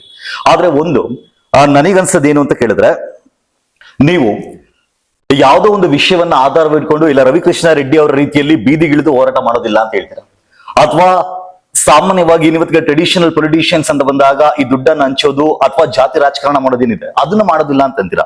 ಈ ಕಡೆ ಬೀದಿಗಿಳಿದು ಹೋರಾಟ ಮಾಡೋದಿಲ್ಲ ಅಂತ ಹೇಳ್ತೀರಾ, ಈ ಕಡೆ ಈ ರೀತಿ ದುಡ್ಡನ್ನು ಹಂಚಿ ಕೂಡ ರಾಜಕಾರಣ ಮಾಡೋದಿಲ್ಲ ಅಂತ ಅಂತೀರಾ. ಮತ್ತೆ ನಿಮ್ ರಾಜಕಾರಣ ಹೆಂಗೆ ಸಾಧ್ಯ ಆಗುತ್ತೆ, ಅಥವಾ ಹೆಂಗ್ ಸಫಲ ಆಗುತ್ತೆ? ಅಲ್ಲ, ರಾಜಕಾರಣ ಅಂದ ತಕ್ಷಣ ನಾನೇ ಏನೋ ಆಗಬೇಕು ಅನ್ನೋಂಥದ್ದು ರಾಜಕಾರಣ, ನಾನು ಆ ಥರದ ಆಲೋಚನೆ ಮಾಡ್ತಾ ಇಲ್ಲ. ರವಿಕೃಷ್ಣ ರೆಡ್ಡಿನೇ ಆಗ್ಲಿ, ಅವರೇ ಆಗ್ಲಿ, ಈಗ DK ಶಿವಕುಮಾರೇ ಆಗ್ಲಿ, ಅವರು ಅವರ ಹೃದಯದ ಆಳದಲ್ಲಿರುವಂಥದ್ದನ್ನ ಅವ್ರಿಗೆ ಯಾವುದೇ ಒಂದು ಇದು ಅಪರಾಧಿ ಮನೋಭಾವ ಇಲ್ದಂಗೆ ಏನಾದ್ರೂ ಮಾಡೋದಕ್ಕೆ ಸಾಧ್ಯ ಆದ್ರೆ ಅದಕ್ಕೂ ಬೆಂಬಲ ಕೊಡ್ಬೋದು. ಅದು ಯಾರೇ ಆಗ್ಲಿ, ಪೊಲಿಟಿಷಿಯನ್ ಅಂಥವ್ರಿಗೆ ಬೆಂಬಲ ಕೊಡ್ಬೋದು. ನಾನು ಯಾರೋ ಒಬ್ಬರ ತರ ಅಂತಂದು ನೀವು ನನ್ನ ಯಾವುದೋ ಒಂದು ಕ್ಯಾಟಗರಿಯಲ್ಲಿ ಇಡೋದಕ್ಕೆ ಸಾಧ್ಯನೇ ಇಲ್ಲ. ಓಕೆ, ಇವ್ರ ತರ ಅವ್ರ ತರ ಅಂತ. ನಾನು ನನ್ನ ತರ ಮಾತ್ರ. ಆಮೇಲೆ ನನ್ನ ರಾಜಕಾರಣ ಅಂತಂದ್ರೆ ಅದನ್ನ ನೀವು ಯಾವುದಕ್ಕೂ ಹೋಲ್ಸೋದಕ್ಕೆ ಸಾಧ್ಯನೇ ಇಲ್ಲ. ಈಗ ನೀವು ಯಾರೋ ಎಂಥದೋ ರಂಗನಾಥ್ ಯಾವ್ದೋ ಪಬ್ಲಿಕ್ ಟಿವಿ ರಂಗನಾಥ್ ತರ ಅಂತ ನಿಮ್ಮನ್ನ ಹೇಳಕ್ಕಾಗಲ್ಲ. ಅಥವಾ ಅಲ್ಯಾರೋ ಇನ್ನೊಬ್ಬ ಇವ್ರು ಬೇರೆ ಬೇರೆ ಬಹಳ ಜನ ಇದಾರಲ್ಲ, ಅವ್ರಿಗೆ ಯಾರಿಗೂ ಹೋಲ್ಸೋದಕ್ಕಾಗಲ್ಲ. ನೀವೇ ತೇಜಸ್ ಅಂತಂದ್ರೆ ನೀವೇ. ಓಕೆ, ಹಂಗೆ ಈಗ ನಿಮ್ಮ ಒಂದು ಯುನೀಕ್ನೆಸ್ ಏನಿದೆ, ಹಂಗ ನಂದು ಒಂದು ಯುನೀಕ್ ರಾಜಕಾರಣ. ನಾನ್ ಬೇರೆ ಯಾರ್ದಕ್ಕೋ ಹೋಲ್ಸ್ಕೊಂಡು ಅವ್ರಂಗ್ ಮಾಡ್ಬೇಕು ಇವ್ರಂಗ್ ಮಾಡ್ಬೇಕು ಯಾರಂಗೋ ಮಾಡೋದು. ನಾನು ಎಲ್ಲಿವರೆಗೂ ಅಂದ್ರೆ ಬುದ್ಧ, ಬಸವ, ಅಂಬೇಡ್ಕರ್, ಗಾಂಧಿ ಯಾರೋ ಅವ್ರ ತರ ನಾನು ಅವನ್ನು ಮಾಡಿ ನೋಡಿದ್ದೀನಿ. ಗಾಂಧಿ ತರ ಮಾಡ್ಬೇಕು ಅಂತ ಹೇಳಿ ಉಪವಾಸ ಮಾಡಿ ನೋಡಿದ್ದೀನಿ. ಅದೆಲ್ಲ ಅಲ್ಲ. ನಾವು ಯಾರ್ದೋ ತರ ಮಾಡೋದನ್ನ ಅದರಿಂದ ಎಲ್ಲ ಹೊರ ಬಂದಿದ್ದೀನಿ. ಯಾರ್ದೋ ತರ ಮಾಡೋದು ಅಲ್ಲ. ನಿಮ್ಮೆಲ್ಲ ಪ್ರಯತ್ನಗಳನ್ನ ಕೇಳ್ತಿದ್ರೆ ನನಗನ್ಸೋದೇನು ಅಂದ್ರೆ, ಗಾಂಧಿ ಅವರ ಆತ್ಮಕಥನ ಏನಿದೆಯಲ್ಲ, ಎಕ್ಸ್ಪೆರಿಮೆಂಟ್ಸ್ ವಿತ್ ಟ್ರೂತ್ ಅಂತ, ಆ ರೀತಿ ನೀವು ಕೂಡ ಆ ಒಂದು ಸತ್ಯವನ್ನ ಅನ್ವೇಷಣೆ ಮಾಡ್ಬೇಕು ಅಂತೇಳಿ ಜೀವನ ಪರ್ಯಂತ ಆ ರೀತಿ ಏನೋ ಎಕ್ಸ್ಪೆರಿಮೆಂಟ್ ಗಳನ್ನ ಮಾಡ್ತಾ ಇದ್ರಿ ಅಂತ ಅನ್ಸುತ್ತೆ. ಅದ್ ನಾನ್ ಮಾಡ್ಬೇಕು ಅನ್ನೋದಕ್ಕಿಂತ ಅದು ಆಗ್ತಾ ಇದೆ ಅಂತ ಅನ್ಸುತ್ತೆ ಹೆಚ್ಚು. ಓಕೆ, ಅದು ಗಾಂಧೀಜಿನೂ ಅದೇನೋ ಮಾಡ್ಬೇಕು ಅಂತ ಮಾಡಿದ್ದಲ್ಲ, ಅವ್ರ ಜೀವನದಲ್ಲಿ ಏನೇನೋ ಆಯ್ತು. ಅದಕ್ಕೆ ನಾವೇನೋ ಕಾರಣಗಳು ಈಗ ಮುಂದೆ ನಿಂತು ಹಿಂದೆ ನೋಡಿ ಅವ್ರ ಜೀವನ ನೋಡಿ ಹಿಂಗಾಯ್ತು, ಅವ್ರೇನೋ ಮಾಡಿದ್ರು ಅಂತ ಹೇಳ್ಬೋದು. ಹಂಗೆ ಈಗ ನನಗೀಗಾಗಲೇ 65 ವರ್ಷ. ನಾನು ಇದಕ್ಕೆ ಮಾಡಿದೆ ಅಂತ ಯಾವಾಗ ಏನೇನು ಮಾಡಿದೆ ಅಂತ ನೋಡಿದ್ರೆ ಅದಕ್ಕೆ ನಿಜವಾಗ್ಲೂ ಏನು ಕಾರಣ ಇಲ್ಲ. ನಾನು ಯಾಕೆ ಹೆಂಗಿದ್ದೀನಿ ಅಂದ್ರೆ ಅದಕ್ಕೂ ಕಾರಣ ಇಲ್ಲ. ಓಕೆ, ನಾವು ಅದನ್ನ ರೀಸನ್ ಮಾಡೋದಕ್ಕೂ ಆಗಲ್ಲ. ಸೊ ನಾನು ಇರೋದು ಹೀಗೆ. ಬಟ್ ಒಂದೇನು ಅಂದ್ರೆ ನಾನು ಅನ್ನೋ ಪದನೇ ಬಹಳ ಬಳಸಬಾರ್ದು ಅಂತ ಅನ್ನೋದನ್ನ ಯೋಚನೆ ಮಾಡ್ತಿರ್ತೀನಿ ನಾನು. ನಾನು ಅನ್ನೋ ಪದ ಬಳಸ್ದಂಗೆ ಹೆಂಗ್ ಮಾತಾಡೋದಕ್ಕೆ ಸಾಧ್ಯ ಅಂತ. ಈ ನಾನು ಅನ್ನೋ ಕಲ್ಪನೆ ಏನಿದೆ, ಇದನ್ನ ಉಪಯೋಗಿಸ್ಕೊಂಡು ಎಲ್ಲ ಜನರಿಗೆ ಒಳ್ಳೇದಾಗೋದಾದ್ರೆ ಅದಕ್ಕೆ ನಾನು ನನ್ನನ್ನ ಕರ್ಕೊಂಡಿದ್ದೀನಿ. ಅದ್ರೊಳಗೆ ನಂದು ಏನೋ ವೀಕ್ನೆಸ್ಗಳು, ಲಿಮಿಟೇಷನ್ಸು ಎದ್ದೆದ್ದು ಬರ್ಬೋದು. ನನ್ನ ಲಿಮಿಟೇಷನ್ಸ್ ಯಾಕಂದ್ರೆ ಎಲ್ಲಿವರೆಗೂ ಈ ಬಾಡಿ ಒಳಗೆ ಇದೀನೋ ಅಲ್ಲಿವರೆಗೂ ಲಿಮಿಟೇಷನ್ಸ್ ಇದ್ದೇ ಇರುತ್ತೆ. ಸೊ ಈಗ ಇನ್ನು ಬಾಡಿನ ದಾಟಿಲ್ಲ ನಾನು, ಅಂದ್ರೆ ಸತ್ತಿಲ್ಲ ಅಂತ ಬದುಕಿದ್ದೀನಿ. ಸರಿ, ಮಾಜಿ ಮುಖ್ಯಮಂತ್ರಿಗಳ ಮಕ್ಕಳನ್ನ ನೋಡಿದಾಗ ಈಗ ದೇವೇಗೌಡರ ಮಗ ಕುಮಾರಸ್ವಾಮಿ ಪಕ್ಷದ ಅಧ್ಯಕ್ಷರಾಗ್ತಾರೆ, ಮುಖ್ಯಮಂತ್ರಿ ಆಗ್ತಾರೆ. ಅದಾದ ನಂತರ SR ಬೊಮ್ಮಾಯಿ, ನಿಮ್ಮ ತಂದೆಯವರ ಕಾಲದಲ್ಲಿ ಇದ್ದಂತ ವ್ಯಕ್ತಿ, ಅವರ ಮಗ ಬಸವರಾಜ ಬೊಮ್ಮಾಯಿ ಕೂಡ ಮುಖ್ಯಮಂತ್ರಿ ಆಗ್ತಾರೆ. ಅಥವಾ ಧರ್ಮಸಿಂಗ್ ಅವ್ರ ಮಗನನ್ನ ಏನು MLA ಮಾಡ್ಲಾಗುತ್ತೆ. ಇನ್ನ ಸಿದ್ದರಾಮಯ್ಯ ಅವರು ತನ್ನ ಮಗ ಅವ್ರ ಅಧಿಕಾರದ ಕೆಳಗಿಳಿಬೇಕಾದ್ರೆ ತನ್ನ ಮಗನನ್ನ ಏನು ಮಂತ್ರಿಗಿರಿ ಕೊಡ್ಬೇಕು ಅಂತ ಹೇಳಿ ಮಂತ್ರಿಯನ್ನ ಮಾಡಿಸುವಷ್ಟು ಏನು ಅಷ್ಟನ್ನೆಲ್ಲ ಇನ್ಫ್ಲೂಯೆನ್ಸ್ ಅವ್ರು ಮಾಡಿದ್ರು. ಅಷ್ಟೆಲ್ಲ ನೋಡಿದಾಗ ನಿಮ್ಗೆ ಅನ್ಸೋದಿಲ್ವಾ, ನನ್ನ ತಂದೆನೂ ಮುಖ್ಯಮಂತ್ರಿ ಆಗಿದ್ರು, ಅವ್ರಿಗೆ ಪ್ರಭಾವಿ ರಾಜಕಾರಣಿ ಕೂಡ ಆಗಿದ್ರು, ಆದ್ರೆ ನಾನು ಅವ್ರ ರೀತಿಯಲ್ಲಿ ನಾನು ಇವತ್ತಿನ ರಾಜಕಾರಣವನ್ನ ಮಾಡಿದ್ರೆ ಅದೇ ರೀತಿ ಇರ್ಬೋದಿತ್ತು. ಅವರೆಲ್ಲ ಒಂದೊಂದು ರಾಜಕೀಯವಾಗಿ ಏನೋ ಸೆಟಲ್ ಆಗಿದ್ದಾರೆ, ನನಗೆ ಇನ್ನೂ ರಾಜಕೀಯವಾಗಿ ಆ ತರದ ಯಾವ್ದು ಇನ್ನೂ ಹುದ್ದೆ ಸಿಕ್ಕಿಲ್ಲ, ಅಥವಾ ಆ ರೀತಿ ರಾಜಕಾರಣದಲ್ಲಿ ಇನ್ನೂ ಸೆಟಲ್ ಆಗಿಲ್ಲ ಅಂತ ನಿಮ್ಗೆ ಯಾವತ್ತೂ ಅನ್ಸಿಲ್ವಾ? ಆಕ್ಚುಲಿ ನಾನು I am very thankful to my father. Okay, ಅವ್ರು ಆ ತರ ಮಾಡ್ಲಿಲ್ಲ ಅಂತ. ಮಾಡಿದ್ರೆ ನಾನೆಲ್ಲೋ ದಾರಿ ತಪ್ಪು ಹೋಗಿಬಿಡ್ತಿದ್ದೇನೋ ಅಂತ ಅನ್ಸುತ್ತೆ. ಅಥವಾ ನಾವು ಅವರ ಹೆಸರಿನ ಬೇರೆಯವರೆಲ್ಲ ದಾರಿ ತಪ್ಪಿದ್ದಾರೆ ಅಂತನಾ? ದಾರಿ ತಪ್ಪೋದು ಅಂತಂದ್ರೆ 2 ತರ ಇದೆ. ನೀವು ಸಂತೋಷವಾಗಿದ್ದೀರಿ ಅಂದ್ರೆ ದಾರಿಯಲ್ಲಿದ್ದೀರಿ ಅಂತ, ಸಂತೋಷವಾಗಿಲ್ಲ ಅಂದ್ರೆ ದಾರಿ ತಪ್ಪಿದ್ದೀರಿ. ಕೆಟ್ಟದ್ ಮಾಡೋದ್ರಲ್ಲಿ ಅವನಿಗೆ ಸಂತೋಷ ಇರುತ್ತೆ ಅನ್ನೋದು ಅದ್ರಾಗ ಅದು ಸಂತೋಷ ಅಲ್ಲೇ ಅಲ್ಲ, ನಿಜವಾದ ಸಂತೋಷ ಅಲ್ಲ ಅದು. ಯಾರಿಗೇ ಒಂದು ಆ ಹೃದಯ ಇಲ್ಲಿಂದ ಕೆಟ್ಟದ್ ಮಾಡೋದಕ್ಕೆ ಸಾಧ್ಯತೆ ಇದೆ. ಇಲ್ಲಿಂದ ಕೆಟ್ಟದ್ ಮಾಡಕ್ಕೆ, ನಮ್ಮ ಹೃದಯದಿಂದ ಕೆಟ್ಟದ್ ಮಾಡಕ್ಕಾಗಲ್ಲ. ಅಟ್ಲೀಸ್ಟ್ ಅವ್ರು ಯಾರೇ ಎಂತ ಕೆಟ್ಟರಾದ್ರೂ ಕೊನೆಗೆ ಹೆಂಡತಿ ಮಕ್ಕಳನ್ನಾದ್ರೂ ಪ್ರೀತಿಸೋಂಥದ್ದು ಅದಿರುತ್ತಲ್ಲ, ಆ ಪ್ರೀತಿ ಅನ್ನೋದನ್ನ ಒಂದು ಲಿಮಿಟ್ ಮಾಡ್ಕೊಂಡಿರ್ತಾರೆ. ಅದನ್ನ ಎಕ್ಸ್ಪ್ಯಾಂಡ್ ಮಾಡ್ತಾ ಹೋದ್ರೆ ನೀವು ಪ್ರಪಂಚನೇ ಪ್ರೀತಿಸ್ಬೋದು. ಹಂಗೆ ಆವಾಗ ನೀವು ಎಷ್ಟು ಆ ಪ್ರಪಂಚನೇ ಪ್ರೀತಿಸೋಷ್ಟು ವಿಶಾಲವಾಗಿದ್ರೆ ಸಿಗೋ ಸಂತೋಷ ಏನು, ಬರೀ ಹೆಂಡತಿ ಮಕ್ಕಳು ಅಷ್ಟೇ ಇದ್ರೊಳಗಡೆ ಇದ್ರೆ ಅಷ್ಟು ಸಂತೋಷ ಇರುತ್ತೆ. ಬಟ್ ದೊಡ್ಡದಿದೆಯಲ್ಲ ಪ್ರಪಂಚ, ಅಷ್ಟು ಸಫರಿಂಗು ಶುರುವಾಗುತ್ತೆ. ಈ ಮಾಜಿ ಮುಖ್ಯಮಂತ್ರಿಗಳ ಮಕ್ಕಳನ್ನ ನೋಡಿದಾಗ ಆಗ ನಿಮ್ಗೆ ಏನು ಅನ್ಸಿಲ್ವ ನಾನು ಆ ರೀತಿ ಆಗ್ಬೇಕಿತ್ತು ಅಂತ? ಇಲ್ಲ, ಅವರಿಗೆ ನಾನು ಹೋಲ್ಸ್ಕೊಳಕ್ಕೆ ಹೋಗಲ್ಲ. ಕೆಲವು ಸರಿ ನಿಜ ಹೇಳ್ಬೇಕು ಅಂದ್ರೆ ಒಂದ್ಸರಿ ಅಯ್ಯೋ ಪಾಪ ಅನ್ಸ್ಬಿಡುತ್ತೆ ನನಗೆ, ಯಾಕೆ ಒದ್ದಾಡ್ತಾರಲ್ಲ ಅಂತಂದೇಳಿ. ನಾವು ಮಾತಾಡುವಾಗ ಅವರೆಲ್ಲರ ಜೊತೆಗೆ ನಂದು ಒಳ್ಳೆ ಒಂದು ಸಂಬಂಧ ಇದೆ, ಒಂದು ಒಳ್ಳೆ ಫ್ರೆಂಡ್ಶಿಪ್ ಇದೆ. ಕುಮಾರಸ್ವಾಮಿ ಅವರಾಗ್ಲಿ, ಬಸವರಾಜ ಬೊಮ್ಮಾಯಿ ಅವರಾಗ್ಲಿ, ಯತೀಂದ್ರ ಕೂಡ ನಾನು ಸಿಕ್ಕಾಗೆಲ್ಲ ಬಹಳ ಗೌರವದಿಂದ ನಡ್ಕೊಂತಾರೆ. ಇವು ಯಡಿಯೂರಪ್ಪ ಅವ್ರ ಮಕ್ಕಳಾಗ್ಲಿ ಎಲ್ಲರೂ ಗೌರವದಿಂದ ನಡ್ಕೊಂತಾರೆ. ಆದ್ರೆ ಅವ್ರು ಇಷ್ಟು ಒದ್ದಾಡೋದು ಯಾಕೆ ಅನ್ನೋದೇ ನನಗೊಂದು ದೊಡ್ಡ ಪ್ರಶ್ನೆ. ಇಷ್ಟು ಯಾಕೆ ಒದ್ದಾಡಬೇಕು? ಜನ ಸೇವೆ ಮಾಡೋದಕ್ಕೆ ಅಂತಂದೇಳಿ ಒದ್ದಾಡೋದ ಅವಶ್ಯಕತೆ ಇದೆಯಾ ಅಂತ. ಅದೇ ಆಕ್ಚುಲಿ ನಾನು ಮೊನ್ನೆ ನಮ್ಮ ಅಗ್ನಿ ಶ್ರೀಧರ್ ಅವ್ರ ಜೊತೆ ಮಾತಾಡ್ತಿದ್ದಾಗ ಅವರು ಅದನ್ನ ಮಾಡೋಣ ಇದನ್ನ ಮಾಡೋಣ ಎಲ್ಲದನ್ನು ಮಾಡೋಣ, ಬಟ್ ಎಲ್ಲ ಸಂತೋಷವಾಗಿ ಮಾಡೋದಿದ್ರೆ ಮಾಡೋಣ ಅಂತ. ಏನೇ ಮಾಡ್ಬೇಕು ಅಂತಂದ್ರು ಅದನ್ನ ಸಂತೋಷವಾಗಿ ಮಾಡ್ಬೇಕು ಹೊರತು ನಾವೇನೋ ಕಷ್ಟಪಟ್ಟು ಮಾಡ್ತೀವಿ, ಹೋರಾಟ ಮಾಡ್ತೀವಿ ಅಂತ ಅನ್ನೋದು, ಅದು ನೀವು ಎಷ್ಟು ಹೋರಾಟ ಮಾಡಿ ಎಲ್ಲ ಒಂದು ಪೊಸಿಷನ್ನಿಗೆ ಬಂದ್ರೆ ಆ ಪೊಸಿಷನ್ ಇನ್ನೂ ಹೋರಾಟನೇ ಇರ್ತೈತಿ. ನೀವು ಈಗ ಎಲ್ಲರನ್ನು ನೋಡ್ರಿ, ಈಗ ಡಿ ಕೆ ಶಿವಕುಮಾರ್ ಅವ್ರೇನೋ ಹೋರಾಟ ಮಾಡಿ ಮುಖ್ಯಮಂತ್ರಿ ಆಗಿದ್ದಾರೆ ಅಂದ್ರೆ ಆ ಹೋರಾಟ ಮುಂದುವರಿಯುತ್ತೆ. ಸಿದ್ದರಾಮಯ್ಯನವರು ಹೋರಾಟ ಮಾಡಿ ಮುಖ್ಯಮಂತ್ರಿ ಆಗಿದ್ರು ಅಂದ್ರೆ ಹೋರಾಟನೇ ಇತ್ತು, ಅದು ಹೋರಾಟ ಈಗ ಮುಗ್ದಂಗೆ ಕಾಣಿಸುತ್ತೆ. ಈಗ ಇನ್ನೂ ಒಳಗಡೆ ಹೋರಾಟ. ಈಗ ಪಾಪ ಮೋದಿ ಅವರು ನೋಡಿ ಬಹಳ ಹೋರಾಟ ಮಾಡಿ ಅವರು ಪ್ರಧಾನಮಂತ್ರಿ ಆಗಿ ಇನ್ನೂ ಹೋರಾಟ ಮುಂದುವರೆದಿದೆ. ಈ ಹೋರಾಟದಿಂದ ಬಂದವರು ಬೇರೆಯವ್ರಿಗೆಲ್ಲರಿಗೂ ಹೋರಾಟ ಹಚ್ಚಿ ಬಿಡ್ತಾರೆ, ಬೇರೆಯವರೆಲ್ಲರೂ ಹೋರಾಟ ಮಾಡ್ಬೇಕಂತ ಪರಿಸ್ಥಿತಿ ಮಾಡ್ಬಿಡ್ತಾರೆ. ಮಹಿಮಾ ಪಟೇಲ್ ಅವರು ಹೋರಾಟಕ್ಕೆ ಎದುರಿನೇ ಈ ರೀತಿಯ ರಾಜಕಾರಣವನ್ನ ಮಾಡ್ಬೇಕು ಅಂತ ಅನ್ಕೊಂಡಿದ್ದಾರೆ ಅಂತ ಜನರಿಗೆ ಅನ್ಸುವಂಥದ್ದು. ನಾನು ಅವನ್ನೆಲ್ಲ ಮಾಡ್ಬಿಟ್ಟಿದ್ದೀನಿ ಹೋರಾಟನ ಎಂಥದ್ದು ಪಶ್ಚಿಮ ಘಟ್ಟ ಉಳಿಸಿ ಅಂತಂದೇಳಿ 2000 ಇಸ್ವಿಯೊಳಗೆ ನಾನು, ಕಲ್ಕುಳಿ ವಿಠಲ ಹೆಗ್ಡೆ ಅವರು ನಾವೆಲ್ಲ ತುಂಗಭದ್ರ ಮೂಲ ಉಳಿಸಿ ಅಂತಂದೇಳಿ ಅವಾಗೆಲ್ಲ ಬಹಳ ಹೋರಾಟ ಮಾಡಿದ್ವಿ. ಬಹಳಷ್ಟು ಹೋರಾಟಗಳಲ್ಲಿ ನಾನು ಭಾಗವಹಿಸಿ, ಅದು ನಮ್ಮ ಈ ಫ್ಯಾಮಿಲಿ, ನಮ್ಮ ತಂದೆಯವರು ಬರ್ಜಿರು ಹೋರಾಟ ಮಾಡಿದ್ದು, ಜೈಲಲ್ಲಿ ಇದ್ದದ್ದೆಲ್ಲ ನೋಡಿದ್ದೀನಿ ನಾನು. ಅವ್ರು ಜೈಲಲ್ಲಿ ಇದ್ದದ್ರಿಂದ ನಮಗೆ ಜೀವನ ಅಂದ್ರೆ ನಮಗೆ ಊಟಕ್ಕೆ ಇದಕ್ಕೆ ಕಷ್ಟ ಇತ್ತು ಅಂತಲ್ಲ, ಬಟ್ ಒಂಥರ ತಂದೆ ಇಲ್ಲದಂತ ಸ್ಥಿತಿ, ಅವ್ರೇನಲ್ಲೇ ಜೈಲ್ನಾಗೆ ಮೇಲೆ ಹೋಗ್ತಾರೇನೋ ಅನ್ನೋಂಥದ್ದು ಒಂಥರ ಅಭದ್ರತೆ, ಇದು ಎಲ್ಲದನ್ನು ನೋಡಿದೀವಿ ನಾವು. ಆ ಥರದ ಹೋರಾಟನೆಲ್ಲ ನೋಡ್ಕೊಂಡು ಬಂದಿರೋದ್ರಿಂದ ಈಗ ನಿಜವಾಗ್ಲೂ ಯಾರಿಗೂ ಹೋರಾಟದ ಅವಶ್ಯಕತೆ ಇಲ್ಲ ಅಂತ ಅನ್ಸಿದೆ. ಈಗ ಯಾವ್ದೋ ಮೀಡಿಯಾದವರಾಗ್ಲಿ, ಯಾವ್ದೋ ಈ ಮೀಡಿಯಾ ಚಾನೆಲ್ಗಳು, ನ್ಯೂಸ್ ಪೇಪರು, ಅವರು ಹೋರಾಟ ಉಳ್ಕೊಳ್ಳೋದಕ್ಕಾಗಿ, ಬದುಕಿ ಉಳಿಯೋದಕ್ಕಾಗಿ, ಸರ್ವೈವಲ್ಗೋಸ್ಕರ ಎಲ್ಲರದು ಈ ಹೋರಾಟ ನಡೆದಿದೆಯಲ್ಲ, ಸರ್ವೈವಲ್ ಅಂತ ಅನ್ನೋದು. ನನಗೆ ಆ ಸರ್ವೈವಲ್ನ ಹೋರಾಟ, ನಾನೇನೋ ಆಗಬೇಕು ಅಂತ ಹೋರಾಟ ಇಲ್ಲ, ನಾನೇನೋ ಉಳ್ಕೋಬೇಕು ಅಂತ ಹೋರಾಟ ಇಲ್ಲ. ಆ ತರದ ಹೋರಾಟದ ಭಾಗ ಮುಗ್ದಿದೆ. ಮಹಿಮಾ ಪಟೇಲ್ ಅವರು ಜೆ.ಎಚ್. ಪಟೇಲರ ಮಗನಾಗಿ ರಾಜಕೀಯಕ್ಕೆ ಬಂದಿದ್ದಾರೆ, ಆ ಕಾರಣಕ್ಕೆ ಈ ರೀತಿ ಮಾತಾಡ್ತಿದ್ದಾರೆ. ಅವರ ಮಗನಾಗದೆ ರಾಜಕಾರಣಕ್ಕೆ ಬಂದಿದ್ರೆ ಆಗ್ಲೂ ಕೂಡ ಇದೇ ರೀತಿ ಮಾತಾಡ್ತಾ ಇದ್ರ? ಗೊತ್ತಿಲ್ಲ, ಅವ್ರ ಮಗ ಅಲ್ಲ ಈಗ ಸದ್ಯ, ಅದು ವಾಸ್ತವ. ನಾನು ಅವ್ರ ಮಗ, ನಮಗೊಂದು ಹಿನ್ನೆಲೆ ಇದೆ ನಮ್ಮ ತಂದೆಯವ್ರದ್ದು. ಅವ್ರ ತಂದೆಯವರು ಅವರು MRA ಮೆಂಬರ್ ಆಗಿದ್ರು, ಹಾಲಪ್ಪ ಪಟೇಲ್ ಅಂತ ಮೆಂಬರ್ ಆಫ್ ರೆಪ್ರೆಸೆಂಟೇಟಿವ್ ಅಸೆಂಬ್ಲಿ ಆಗಿದ್ರು. ಈಗ ಹಂಗಾಗದೆ ಇದ್ರೆ ಹಿಂಗಾಗದೆ ಅಂತ, ಆಗದೆ ಇದ್ರೆ ಹಿಂಗಾಗಿದ್ರೆ ಅನ್ನೋಂತ ಒಂದು ಕಾಲ್ಪನಿಕ ಪ್ರಶ್ನೆಗಳಿಗಿಂತ ಈಗ ಹೆಂಗಿದೆ ಮತ್ ಮುಂದೆ ನಾವೇನ್ ಮಾಡೋದಕ್ಕೆ ಸಾಧ್ಯ ಅನ್ನೋದ್ರ ಕಡೆ ನಾನು ಹೆಚ್ಚು ಫೋಕಸ್ ಮಾಡ್ತೇನೆ. ನಾನೇನಿದ್ದೀನಿ, ನಾನೇನ್ ಮಾಡೋದಕ್ಕೆ ಸಾಧ್ಯ, ಅದು ಮಾಡೋದಾದ್ರೂ ಕೂಡ ಯಾವ ಮನಸ್ಥಿತಿಯ ಹಿನ್ನೆಲೆಯಿಂದ ಮಾಡ್ತೀನಿ ಅನ್ನೋದು ನನಗೆ ಮಾಡೋದಕ್ಕಿಂತ ಹೆಚ್ಚು ಮನಸ್ಥಿತಿ ಬಹಳ ಮುಖ್ಯ ಅಂತ ಅನ್ಸುತ್ತೆ. ಮಹಿಮಾ ಪಟೇಲ್ ಅವರ ಮಾತನ್ನ ಕೇಳಿದಾಗ ರಾಜಕೀಯ ಸನ್ಯಾಸಿ ಅಂತ ಅನ್ಸುತ್ತೆ, ಆದ್ರೆ ಅವರ ಮನಸ್ಸಲ್ಲಿ ಅಧಿಕಾರ ಬೇಕು ಅನ್ನುವಂತ ಬಯಕೆ ತುಂಬಾ ಜಾಸ್ತಿ ಇದೆ ಅಂತೇಳಿ ಜನ ಅನ್ಕೊಳ್ಳುವಂಥದ್ದು. ನಿಮ್ಗೆ ಅಧಿಕಾರ ಕಾಸೇನೆ ಇಲ್ವಾ? ಅಲ್ಲಿ ನೀವು ಅಂದ್ಕೊಂಡಿದ್ದೀರಿ ಅಂತ ಅಂದ್ರೆ ಜನ ಅಂದ್ಕೊಂತಾರೆ ಅಂತ ಏನಿಲ್ಲ, ನಿಮಗೊಂದು ಆ ತರದ್ದು ಅನ್ಸಿರ್ಬೋದು. ಡೆಫಿನೆಟ್ಲಿ ನನಗೆ ಅದು ಪವರ್ ಅಂತ ಹೇಳಲ್ಲ, ಪೊಸಿಷನ್ ಅಂತಾನೆ ಅನ್ನೋದು. ನಾನು ಯಾರೋ MLA ಆಗೋದಾಗ್ಲಿ, ಮಂತ್ರಿ ಆಗೋದಾಗ್ಲಿ, ಮುಖ್ಯಮಂತ್ರಿ, ಪ್ರಧಾನಮಂತ್ರಿ, ಅವೆಲ್ಲ ಪೊಸಿಷನ್ಗಳು. ಆ ಪೊಸಿಷನ್ಗಳು ಇದ್ರೆ ಡೆಫಿನೆಟ್ಲಿ ಹೆಚ್ಚು ಜನರಿಗೆ ನಾವು ಒಂದು ಸಪೋರ್ಟ್ ಮಾಡುವಂತ ಒಂದು ಅವ್ರ ಜೀವನನ ಬೇರೆ ರೀತಿ ನೋಡುವಂತ ಒಂದು ಪರಿಸರನ ಸೃಷ್ಟಿ ಮಾಡೋದಕ್ಕೆ ಸಾಧ್ಯತೆ ಇರುತ್ತೆ.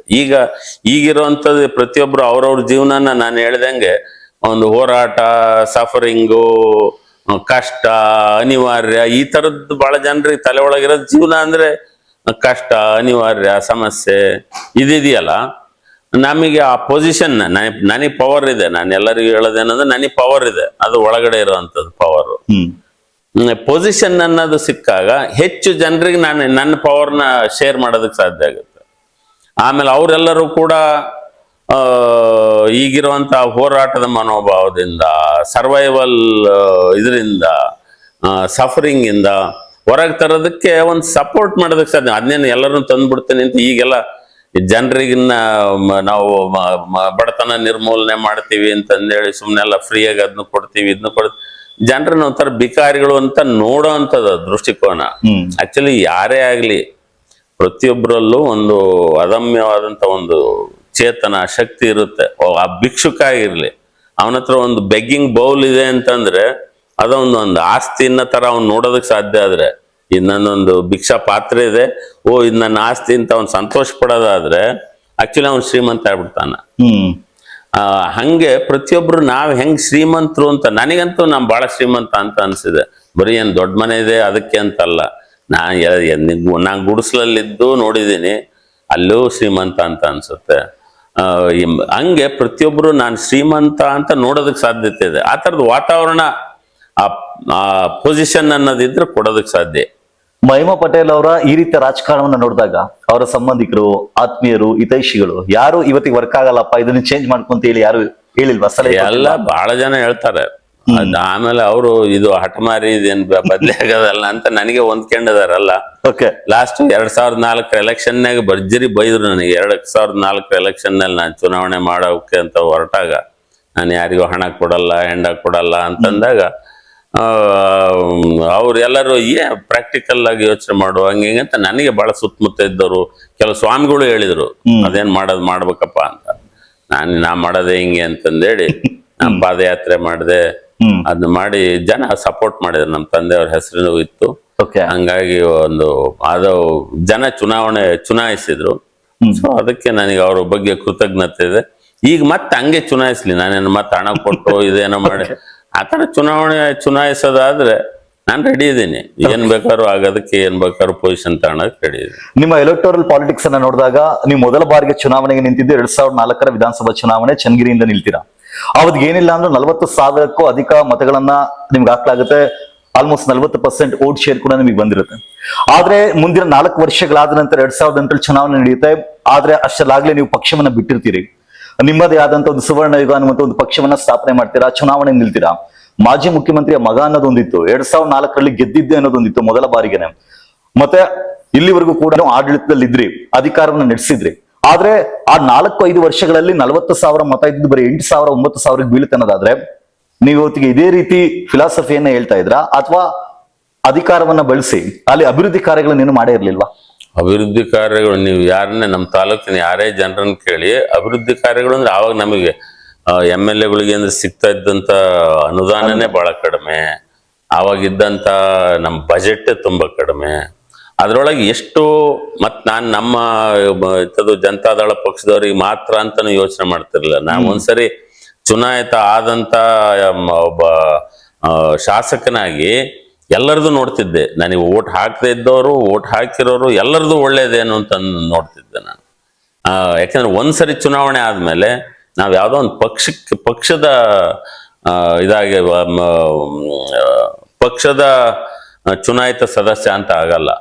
ಗೆದ್ದಾದ್ಮೇಲೆ ಎಲ್ಲರೂ ಇದು ನಮ್ಮ ಕ್ಷೇತ್ರ ಅಂತ ನೋಡ್ಬೇಕು. ಆ ತರದಿಂದ ಯಾವುದೇ ತರದ ಒಂದು ಭೇದ ಭಾವ ಇಲ್ದಂಗೆ ಎಲ್ಲರಿಗೂ ಎಷ್ಟು ಸಪೋರ್ಟ್ ಮಾಡೋದಕ್ಕೆ ಸಾಧ್ಯ ಅನ್ನೋದು ನಾನು ಮಾಡಿದೆ. ಅದ್ರ ಬಗ್ಗೆ ನೀವು ನಮ್ಮ ಕ್ಷೇತ್ರದ ಸ್ವಲ್ಪ ರಾಜಕಾರಣ ಗೊತ್ತಿದ್ದಂತ ಯಾವ ಪಾರ್ಟಿನವ್ರನ್ನಾದ್ರೂ ಹೋಗಿ ಕೇಳಿ. ಅಲ್ಲ, ಈ ಸಂದರ್ಭದಲ್ಲಿ ಅದನ್ನ ಹೇಳಲೇಬೇಕು. ಕಾರಣ ನಿಮ್ಮೊಂದಿಗೆ ನಾನು ಇದನ್ನ ಚರ್ಚೆ ಮಾಡ್ಲಿಕ್ಕಿಂತ ಮೊದಲು ನಿಮ್ಮ ಕ್ಷೇತ್ರದ ಒಂದಿಷ್ಟು ಜನ ನಾನು ಮಾತಾಡಿಸ್ದೆ, ಅಂಡ್ ಅವರು ಕೂಡ ಅದನ್ನ ಹೇಳ್ತಾರೆ. ನಾನು ಕೇಳಿದೆ, 42-43 ಸಾವಿರ ಓಟ್ ತಗೊಂಡಿರ್ತಾರೆ, 9,000 ಓಟಿಗೆ ಬರ್ತಾರಲ್ಲ, ಏನು ಆಡಳಿತದಲ್ಲಿ ಏನು ಅಭಿವೃದ್ಧಿ ಮಾಡಿರ್ಲಿಲ್ವಾ ಅಂತ? ಇಲ್ಲ, ಅಭಿವೃದ್ಧಿ ಮಾಡಿದ್ರು ಅಂದ್ರು. ಮತ್ತೆ ಏನಕ್ಕೆ ಅಟ್ಲೀಸ್ಟ್ ಜನರ ಜೊತೆ ಬೆರೀತಿರ್ಲಿಲ್ವಾ ಅಂದ್ರೆ, ನಾವು ಅವ್ರ ಪಕ್ಷದವರೇನು ಇರುವಂತ ಎಲ್ಲ ಪಕ್ಷದವ್ರ ಜೊತೆ ಚೆನ್ನಾಗಿ ಬೆರೀತಿದ್ರು, ಎಲ್ಲರನ್ನು ಕೂಡ ತಮ್ಮವರೇ ಅಂತ ಅನ್ಕೊಳ್ತಿದ್ರು ಅಂತ. ಆದ್ರೂ ನನಗೆ ಕೊನೆಯದಾಗಿ ಮೂಡಿದ್ದೇನು ಅಂದ್ರೆ, ಅದೇ 42-43 ಸಾವಿರ ಓಟ್ ಇದ್ದಿದ್ದು ಕೊನೆಗೆ 8,500-9,000 ಬರುತ್ತೆ ಅನ್ನೋದಾದ್ರೆ, ಆಲ್ ಆಫ್ ಅ ಸಡನ್ 4 ವರ್ಷದಲ್ಲಿ 30,000 ಓಟ್ ಕಡಿಮೆ ಆಯ್ತು, ಅಥವಾ ಅದು 10% ಬರ್ತಿರೋ ಅನ್ನೋದಾದ್ರೆ, ನೀವು ಯಾವತ್ತಿಗೂ ಅದ್ರ ಬಗ್ಗೆ ಯೋಚನೆ ಮಾಡ್ಲಿಲ್ವಾ? ಜನರಿಗೆ ಏನೋ ಬೇಕು, ಆದ್ರೆ ಜನರಿಗೆ ಏನ್ ಬೇಕಾಗಿದೆ ಅದನ್ನ ನಾನು ಕೊಡ್ತಿಲ್ಲ, ಅದು ಬಿಟ್ಟು ನನಗೇನ್ ಬೇಕು ಆ ರೀತಿ ನಾನು ಮಾಡ್ತಿದ್ದೀನಿ, ತಪ್ಪು ಅಂತ ನಿಮ್ಗೆ ಅನ್ಸಿಲ್ವಾ? ನನಗೆ ಸ್ವಲ್ಪ ಅಹಂಕಾರ ಬಂದಿತ್ತೇನೋ ಅಂತ ಅನ್ಸುತ್ತೆ. ಅಹಂಕಾರ ಅಂದ್ರೆ ನನಗೆ ಜಾಸ್ತಿ ಗೊತ್ತು ಅನ್ನೋ ತರದ್ದೇನೋ ಒಂದು ಅಹಂಕಾರ ಈಗ್ಲೂ ಇದೆ, ಅದೇನು ಹೋಗಿದೆ ಅಂತ ಅಲ್ಲ, ನನಗೆ ಬಹಳ ಗೊತ್ತು ಅನ್ನೋ ತರದ್ದೇನೋ ಒಂದು ಅಹಂಕಾರ ಇದೆ. ಬಟ್ ಒಂದೇನು ನನಗೆ ಸ್ಪಷ್ಟವಾಗಿ ಗೊತ್ತಿದೆ ಅಂದ್ರೆ, ಜನಕ್ಕೆ ಬೇಕಾಗಿರೋದು ಪ್ರೀತಿ, ಸ್ನೇಹ, ಆನಂದ, ಇದು ಅದನ್ನ ನಾವು ಕೊಡ್ಬೋದು ಹೊರತು, ಈಗ ಕೆಲವು ಸರಿ ಏನಾದ್ರು ಹೊಸದು ಬರ್ಬೇಕಾದ್ರೆ ಹಳೆದೆಲ್ಲ ಸುಟ್ಟು ಹೋಗ್ಬೇಕು ಅಂತ ಅಂತಾರೆ, ಹಳೆದೆಲ್ಲ ಖಾಲಿ ಆಗ್ಬೇಕು, ಸುಟ್ಟು ಹೋಗ್ಬೇಕು. ಹಂಗೆ ಈಗ ಒಂದು ಹೆಣ್ಣು ಹೆರಿಗೆಯಾಗಿ ಮಗು ಬರ್ಬೇಕಾದ್ರೆ ಮೊದ್ಲು ತುಂಬಾ ನೋವನ್ನು ಅನುಭವಿಸ್ಬೇಕಾಗತ್ತೆ ಆ ಹೆಣ್ಣು, ಆವಾಗ ಒಂದು ಹೊಸದೊಂದು ಹುಟ್ಟುತ್ತೆ, ಮಗು ಹುಟ್ಟುತ್ತೆ. ಮುಂದಿನ ನಿಮ್ಮ ಗೆಲುವಿಗೆ ಕಷ್ಟ ಪಡ್ತಿದ್ರಿ ಅಂತ ನಂದು ವೈಯಕ್ತಿಕ ಅಲ್ಲ ನಾನು ಹೇಳ್ತಾ ಇರೋದು, ನಾನು ಪ್ರಪಂಚದ್ದೇ ಗಮನದಲ್ಲಿ ಇಟ್ಕೊಂಡು ಹೇಳ್ತೀನಿ, ನಮ್ಮ ದೇಶದ ಗಮನದಲ್ಲಿ ಇಟ್ಕೊಂಡು ಹೇಳ್ತೀನಿ, ನಮ್ಮ ರಾಜ್ಯದ ಗಮನದಲ್ಲಿ, ನನ್ನ ಕ್ಷೇತ್ರದ್ದು ಅದೇ ಕತೆ. ಇದೇನು ಇದು ಮೈಕ್ರೋಕಾಸಮ್, ಅದು ಮ್ಯಾಕ್ರೋಕಾಸಮ್ ಅಷ್ಟೇ. ಪ್ರಪಂಚದ್ದು ಅಂದ್ರೆ ಮ್ಯಾಕ್ರೋ, ಮೈಕ್ರೋ ಅಂದ್ರೆ ನಮ್ಮ ಕ್ಷೇತ್ರದ್ದು. ಇನ್ನೂ ಮೈಕ್ರೋಗೆ ಬಂದ್ರೆ ನಮ್ಮ ಮನೆನೇ, ನನ್ನ ಹೆಂಡತಿ, ಮಕ್ಕಳು, ಮಕ್ಕಳು ಏನಂತಂದ್ರೆ ಮಗ, ಮೊಮ್ಮಗಳು, ಸೊಸೆ ಏನಿದೆ. ಇಲ್ಲೂ ಕೂಡ ಈ ಮೈಕ್ರೋಕಾಸಮ್ಗೂ ಮ್ಯಾಕ್ರೋಕಾಸಮ್ ಬಹಳಷ್ಟು ಅದು ಅದರದೇ ಎಕ್ಸ್ಟೆನ್ಷನ್ ಅಷ್ಟೇ. ಮೈಕ್ರೋಕಾಸಮ್ನ ಎಕ್ಸ್ಟೆನ್ಷನ್ ಮ್ಯಾಕ್ರೋಕಾಸಮ್. ಸೊ ಇಲ್ಲಿ ಈಗೇನು ನಾವು ಏನೋ ನನ್ನ ಮನೆಯೊಳಗಿರೋರೆಲ್ಲರೂ ಬಹಳ ಆನಂದವಾಗಿದ್ದಾರೆ ಅಂತ ಹೇಳಕ್ಕಾಗಲ್ಲ. ನಾನು ಆನಂದವಾಗಿರೋದು ಮಾತ್ರ ನಾನು ಹೇಳ್ಬೋದು. ಅದು ಎಷ್ಟು ದಿನದಲ್ಲಿ ಎಷ್ಟು ಟೈಮ್ ನಾನು ಆನಂದವಾಗಿರ್ತೀನಿ ಅನ್ನೋದು ಅಷ್ಟೇ ನಾನು ಹೇಳೋದು. ಅವ್ರ ಆನಂದಕ್ಕೆ ನಾನು ಸಪೋರ್ಟ್ ಮಾಡ್ಬೋದು, ಅದು ಅವ್ರ ಜವಾಬ್ದಾರಿ ಸಂತೋಷವಾಗಿರೋದು. ಅಲ್ಲ, ನಿಮ್ ಮಾತನ್ನ ಕೇಳ್ತಿದ್ರೆ ನಾನು ಹೇಳಿದಲ್ಲ, ಅದು ಪ್ರಾಕ್ಟಿಕಲ್ ಅಥವಾ ನೀವ್ ಹೇಳ್ತಿರೋದು ಪ್ರಾಕ್ಟಿಕಲ್ ಅಂತ? ಪ್ರಾಕ್ಟಿಕಲ್ ಅಂತ ನನಗೆ ಅದೇ ದುರಹಂಕಾರ, ನನಗೆ ಪ್ರಾಕ್ಟಿಕಲ್ ಅನ್ನೋದು. ಸರ್, ಕರ್ನಾಟಕ ಅಂತ ಬಂದಾಗ ಪ್ರಮುಖವಾಗಿ 3 ಪಕ್ಷಗಳಿರುವಂತದ್ದು. ಇವತ್ತಿಗೆ ಅದಕ್ಕೊಂದು ಅಕ್ರೋನಿಮ್ ಅನ್ನು ಕೊಡಲಾಗಿದೆ, JCB ಪಾರ್ಟಿಗಳು. ಆ 3 ಪಾರ್ಟಿಗಳಿಗೆ ಯಾವತ್ತಿಗೂ ಕೂಡ ಮಹಿಮಾ ಪಟೇಲ್ ಅವಶ್ಯಕತೆ ಇದೆ ಅಂತ ಅವ್ರಿಗೆ ಯಾರಿಗೂ ಅನಿಸ್ತಿಲ್ವಾ? ಅಥವಾ ನಿಮಗೆ ಆ 3 ಪಕ್ಷಗಳಲ್ಲಿ ಯಾವ್ದಾದ್ರು ಒಂದು ಪಕ್ಷ ನನಗೆ ಬೇಕು ಅಂತ ನಿಮ್ಗೂ ಅನಿಸ್ತಿಲ್ವಾ? ಅವ್ರಿಗೆ ಅನ್ಸಿದೆ ನಾನು ಬೇಕು ಅಂತ. ಬಹಳ ಸೀರಿಯಸ್ ಆಗಿ ತಗೊಂಡಿರ್ಲಿಕ್ಕಿಲ್ಲ ನನ್ನ, ಯಾಕಂದ್ರೆ ಅವ್ರ ದೃಷ್ಟಿ ಒಳಗೆ ಇಂಪ್ರಾಕ್ಟಿಕಲ್ ಪೊಲಿಟಿಷಿಯನ್ ಬಂದ್ರೆ ಬರೀ ಏನೋ ಅದು ಚುನಾವಣೆ.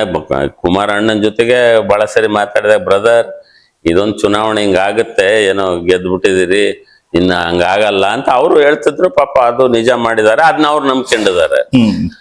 ಇನ್ನ ಕಾಂಗ್ರೆಸ್ಗೂ ಹೋಗಿ ನೋಡಿದೀನಿ, ಅಲ್ಲೂ ಕೂಡ ಈ ತರದ್ದು ಆಲೋಚನೆಗಳಿಗೆ ಯಾವುದೇ ತರದ ಒಪ್ತಾರೆ.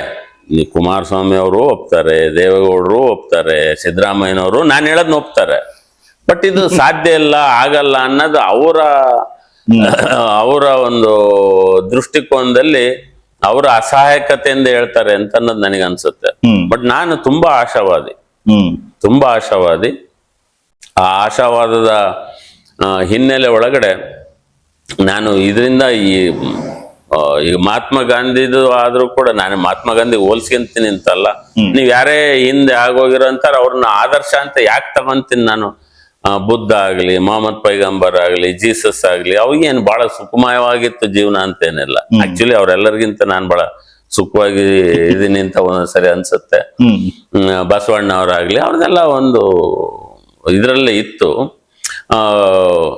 ಬಟ್ ಅದು ಅವರಿಂದ ಕಲಿಯೋ ಆದರ್ಶ ಏನಪ್ಪಾ ಅಂತಂದ್ರೆ, ನಮ್ಮ ದಾರಿಯನ್ನ, ನಮ್ಮ ಹೃದಯದ ಮಾತುಗಳನ್ನ ಅಲಕ್ಷ್ಯ ಮಾಡಿ ನಮ್ಮ ತಲೆಯಿಂದ ಬರುವಂತದ್ರ ಕಡೆಗೆ ಹೋದಾಗ ಸಫರಿಂಗ್ ಬರುತ್ತೆ ಅನ್ನೋದನ್ನ ನಾನು ಅರ್ಥ ಮಾಡ್ಕೊಂಡಿದ್ದೀನಿ ಅವ್ರನ್ನೆಲ್ಲರನ್ನು ನೋಡ್ಕೊಂಡು. ಹಂಗಾಗಿ ನನ್ನ ಹೃದಯದ ಕರೆ ಏನಿದೆ ಅದಕ್ಕೆ ನಾನು ಹೆಚ್ಚು, ಮತ್ತೆ ತಲೆದಕ್ಕೂ ಅಲ್ಲ, ತಲೆದು ಭರ್ಜರಿ ಹೇಳುತ್ತೆ, ಬಟ್ ಹೃದಯದ ಕರೆ ಏನಿದೆ ಅದರ ಜೊತೆಗೆ ನಾನು ನಿಂತ್ಕೊಳ್ಳೋದು ನನ್ನ ಸಂತೋಷಕ್ಕೆ ಮುಖ್ಯ. ನಾನು ಸಂತೋಷವಾಗಿದ್ರೆ ನನ್ನ ಜೊತೆಗೆ ಇದ್ದರಿಗೆ ನಾನು ಸಂತೋಷ ಕೊಡೋದಕ್ಕೆ ಸಾಧ್ಯ ಅನ್ನೋದು ಬಹಳ ಸ್ಪಷ್ಟವಾಗಿ ಗೊತ್ತಿದೆ. ಈ ಕಾರಣಕ್ಕೆ ನೀವು ಯಾವೆಲ್ಲ ಪಕ್ಷಗಳಿಗೆ ಹೋಗ್ತೀರಿ ಅದ್ರಲ್ಲೆಲ್ಲ ತುಂಬಾ ದಿನಗಳ ಕಾಲ ಇರೋದಿಲ್ಲ, ನೆಲೆ ನಿಲ್ಲೋದಿಲ್ಲ, ವಾಪಸ್ ಬರ್ತೀರಿ. ಏನಕ್ಕೆ ಅಂದ್ರೆ ನಿಮ್ಮ ಚುನಾವಣಾ ರಾಜಕಾರಣವನ್ನು ನೋಡಿದಾಗ 2004ರಲ್ಲಿ ನೀವು JDS ನಿಂತಿರ್ತೀರಿ, 2008ರಲ್ಲಿ ನಿಮ್ಮದೇ ಒಂದು ಪಕ್ಷವನ್ನ ತೆರಿತೀರಿ, 2013ರ ಚುನಾವಣೆ ಸಂದರ್ಭ ಅವತ್ತಿಗೆ ಕಾಂಗ್ರೆಸ್ ಅಲ್ಲಿ ಇರ್ತೀರಿ, ಆದ್ರೆ ಟಿಕೆಟ್ ಸಿಗೋದಿಲ್ಲ ಅಂತೇಳಿ ಮತ್ತೆ JDS ಗೆ ಹೋಗ್ತೀರಿ, ಅದಾದ್ಮೇಲೆ ಮತ್ತೆ JDU ಬರ್ತೀರಿ, ಇವತ್ತಿಗೆ JDU-ನ ಇಲ್ಲ 2013ಕ್ಕಿಂತ ಮೊದಲು ಒಂದು ಇದರಿಂದಾನೆ ಕಾಂಗ್ರೆಸ್ ಇಂದಾನೆ MLC ಎಲೆಕ್ಷನ್ ಕಂಟೆಸ್ಟ್ ಮಾಡಿದೆ. ಅದೇನ್ ಚುನಾವಣೆ ವ್ಯವಹಾರ ಆಯ್ತೋ ಏನಾಯ್ತೋ ಒಟ್ಟು 110 ಓಟಿಂದ ಸೋತೆ MLC ಆಗಿರ್ತಿದ್ದೆ. ನಾನು ಏನಾಗದೆಲ್ಲ ಒಳ್ಳೇದಕ್ಕೆ ಅಂತ ಯೋಚನೆ ಮಾಡ್ತೀನಿ. ಅವಾಗ ಸೋತದ್ದು ಒಳ್ಳೇದೆ ಅಂತ, ಇಲ್ಲದ್ರೆ ಈಗ ಕಾಂಗ್ರೆಸ್ನಾಗ ಇರ್ತಿದ್ದೆ. ಅಲ್ಲ ಕಾಂಗ್ರೆಸ್ನಾಗಿದ್ರೆ ತಪ್ಪು ಅಂತಲ್ಲ, ಬಟ್ ನಾವು ಯಾರೋ ಹೇಳಿದ್ದು ಈಗ ನನಗೆ ಮೂಲಭೂತವಾಗಿ ಈಗ ಒಬ್ಬರನ್ನೊಬ್ರು ಬಯ್ಯೋ ರಾಜಕಾರಣ ಏನಿದೆ ಅದ್ರ ಬಗ್ಗೆ ನನಗೇನಂತ, ಈಗ ರಾಹುಲ್ ಗಾಂಧಿ ಆದ್ರೂ ಕೂಡ ಮೋದಿನ ಬೈಕಿಂತ ಕೂತ್ಕೊಳ್ಳೋದೇ ದೊಡ್ಡ ರಾಜಕಾರಣ ಅನ್ಕೊಂಬಿಟ್ರೆ ಅದು ನಿಜವಾದಲ್ಲ. ತಾನೇನ್ ಮಾಡೋದಕ್ಕೆ ಸಾಧ್ಯ ಅಂತ ಅನ್ನೋದನ್ನ ರಾಹುಲ್ ಗಾಂಧಿ ಹೇಳೋದಕ್ಕೆ ಸಾಧ್ಯ. ಅಟ್ಲೀಸ್ಟ್ ಅದನ್ನ ಮೆಚ್ಚುಗೆ ಇದೆ, 4000 ಕಿಲೋಮೀಟರ್ ನಡೆದ್ರು ಅಂತ. ರಾಹುಲ್ ಗಾಂಧಿ ಅದನ್ನ ಹೇಳೋದಕ್ಕೆ ಶುರು ಮಾಡ್ಬೇಕು. ಒಂದು ಏನಾದ್ರು ಜನಕ್ಕೆ ಹೊಸ ಕಲ್ಪನೆ ಕೊಡ್ತಾ ಹೋಗ್ಬೇಕು. ಎಲ್ಲೋ ಅಭದ್ರತೆ ಒಳಗಡೆ ಮೋದಿನ ಬೈತಾ ಹೋಗೋದು, ಮೋದಿ ಅವ್ರ ಅಭದ್ರತೆ ಒಳಗೆ ರಾಹುಲ್ ಗಾಂಧಿ ಬೈತಾ ಹೋಗೋದು, 70 ವರ್ಷದಿಂದ ಕಾಂಗ್ರೆಸ್ನವ್ರು ಹಂಗ್ ಮಾಡಿದಾರೆ ಹಿಂಗ್ ಮಾಡ್ತಾರೆ ಅಂತ ಅದನ್ನೇ ಹೇಳಿಕೆಂತ ಹೋಗೋದು. ಇದು ನಾನು ಕಾಂಗ್ರೆಸ್ ಹೋಗಿ ಅವ್ರು ಮೋದಿನ ಬೈತಾ ಇದ್ರೆ ಬೈಬೇಡ್ರಿ ಅಂತ ನಾನು ಹೆಂಗೆ ಹೇಳೋದು? ಅದು ಹೊರಗಿದ್ದು ಹೇಳ್ಬೋದು ನಾನು. ನಿತೀಶ್ ಕುಮಾರ್ ಅವರಿಗೂ ಕೂಡ ಇದೇ ಮಾತು ನಾನು JDU ಅಧ್ಯಕ್ಷ ಆಗಿ ಅಂತ ಅಂದಾಗ ನಿತೀಶ್ ಕುಮಾರ್ ಅವರಿಗೂ ಹೇಳಿದೆ ನಾನು, ನೀವು ಅವಾಗ ಶರದ್ ಯಾದವ್ನ ಬೈತಾ ಇದ್ರು, ಅವ್ರು ಎಲ್ಲ ಬೇರೆ ಆಗಿದ್ರು, ಅದಕ್ಕೆ ದಯಮಾಡಿ ಅವ್ರನ್ನ ಬೈಬೇಡಿ ಅಂತ. ಆಕ್ಚುಲಿ ಆ ಮನುಷ್ಯ ಅರ್ಥ ಮಾಡ್ಕೊಂಡು ಐ ಗಾಟ್ ಇಟ್, ನಾನು ಇನ್ ಬೈಯಲ್ಲ ಅಂತ. ನಾನ್ ರಾಹುಲ್ ಗಾಂಧಿಗೂ ಆಡಿದ್ದೀನಿ, ಇದನ್ನೇ ಹೇಳಿದ್ದೀನಿ, ಬೈಬೇಡ್ರಿ ಅಂತ ಹೇಳಿಲ್ಲ, ಬಟ್ ಕೂತು ಜೊತೆಗೆ ಮಾತಾಡಿದಾಗ ಒಂದಷ್ಟು ಒಳ್ಳೆ ವಿಚಾರಗಳನ್ನ ಆತಗೆ ತಿಳಿಸಿದ್ದೀನಿ. ಆತಗೆ ಯಾವಾಗಾದ್ರೂ ಎಚ್ಚರಿಕೆಯಾಗಿ ಬಂದು ಮತ್ತೆ ನನ್ನ ಹತ್ರ ಏನಾದ್ರು ಕೇಳೋದಿದ್ರೆ ಈಗಲೂ ಹೇಳೋದಕ್ಕೆ ತಯಾರಿದ್ದೇನೆ. ರಾಜಕಾರಣದಲ್ಲಿ ಮಹಿಮಾ ಪಟೇಲ್ ಅವ್ರಿಗೆ ಆ ಅಭದ್ರತೆ ಕಾಡಿಲ್ವಾ? ಇಲ್ಲ, ನನಗೆ ಏನೋ ಆಗ್ಬೇಕು ಅಂತ ಏನಿಲ್ಲ, ನನಗೆ ಏನೋ ಆಗಬೇಕು ಅಂತ ಅಥವಾ ಆಗಬಾರ್ದು ಅಂತಂದಿದ್ರು ಅದೊಂಥರ ಅಭದ್ರತೆನೆ. ನಾನೇನೋ ಆಗಬಾರ್ದು ಅಂತಂದ್ರೆ ಅದೊಂಥರದ್ದು, ಆದ್ರೂ ಸರಿ ಆಗದೆ ಇದ್ರು ಸರಿ ಅನ್ನೋಂತ ಒಂದು ಸ್ಥಿತಿ ಒಳಗಿರೋದ್ರಿಂದ ಅಭದ್ರತೆ ಅಂತ ಕಾಡಲ್ಲ. ಓಕೆ ಸರ್, ನಿಮ್ಮನ್ನ ಮತ್ತೆ ನಿಮ್ಮ ತಂದೆಯ ರಾಜಕೀಯ ಜೀವನವನ್ನು ನೋಡಿದಾಗ ಸಾಮ್ಯತೆ ಹೆಚ್ಚ ಅಥವಾ ವ್ಯತ್ಯಾಸ ಹೆಚ್ಚ? ಅವರ ಧೈರ್ಯದ ಜೊತೆಗೆ ಸ್ವಲ್ಪ ಹೋಲ್ಸ್ಕೊಂತೀನಿ ನಾನು. ಅವ್ರ ಧೈರ್ಯ, ಅವ್ರಿಗೆ ಸಾಕಷ್ಟು ಧೈರ್ಯ ಇತ್ತು, ನನಗೂ ಧೈರ್ಯ ಇದೆ. ಆ ಥರ ಧೈರ್ಯ ಬೇಕು ನನಗೆ ಅಂತ ಅನ್ಸೋದು ಒಂದ್ಸರಿ ಇರುತ್ತೆ. ಆಮೇಲೆ ಅವರ ಹೃದಯವಂತಿಕೆ, ಈ ಇನ್ನರ್ ವರ್ಲ್ಡ್ ಏನಿದೆ ಅದು ತುಂಬಾ ಸಾಮ್ಯತೆ ಇದೆ. ಅವರಿಗೆ ಇದ್ದಂತ ಪ್ರೀತಿ ಅದನ್ನ ತುಂಬಾ ಕಲ್ತಿದ್ದೀನಿ ನಾನು ಅವರಿಂದ. ಬಟ್ ಎಕ್ಸ್ಟರ್ನಲ್ ಇದ್ರೊಳಗಡೆ ನಂದು ಅವ್ರದ್ದು ಸ್ವಲ್ಪ ವ್ಯತ್ಯಾಸಗಳು ಇದೆ. ಯಾಕೆಂದ್ರೆ ನಾನು ಫಿಸಿಕ್ಸ್ ಸ್ಟೂಡೆಂಟ್ ಆಗಿ ನಾನು ಎಂಥದ್ದು ಕ್ವಾಂಟಮ್ ಫೀಲ್ಡು ಇಂಥದ್ನೆಲ್ಲ ನಾ ಮಾತಾಡಿದ್ರೆ ಅವ್ರಿಗೆ ಕ್ವಾಂಟಮ್ ಫೀಲ್ಡ್ ಅಂದ್ರೆ ಅರ್ಥ ಆಗ್ತಿರ್ಲಿಲ್ಲ. ಅಥವಾ ದೈವ, ಅದು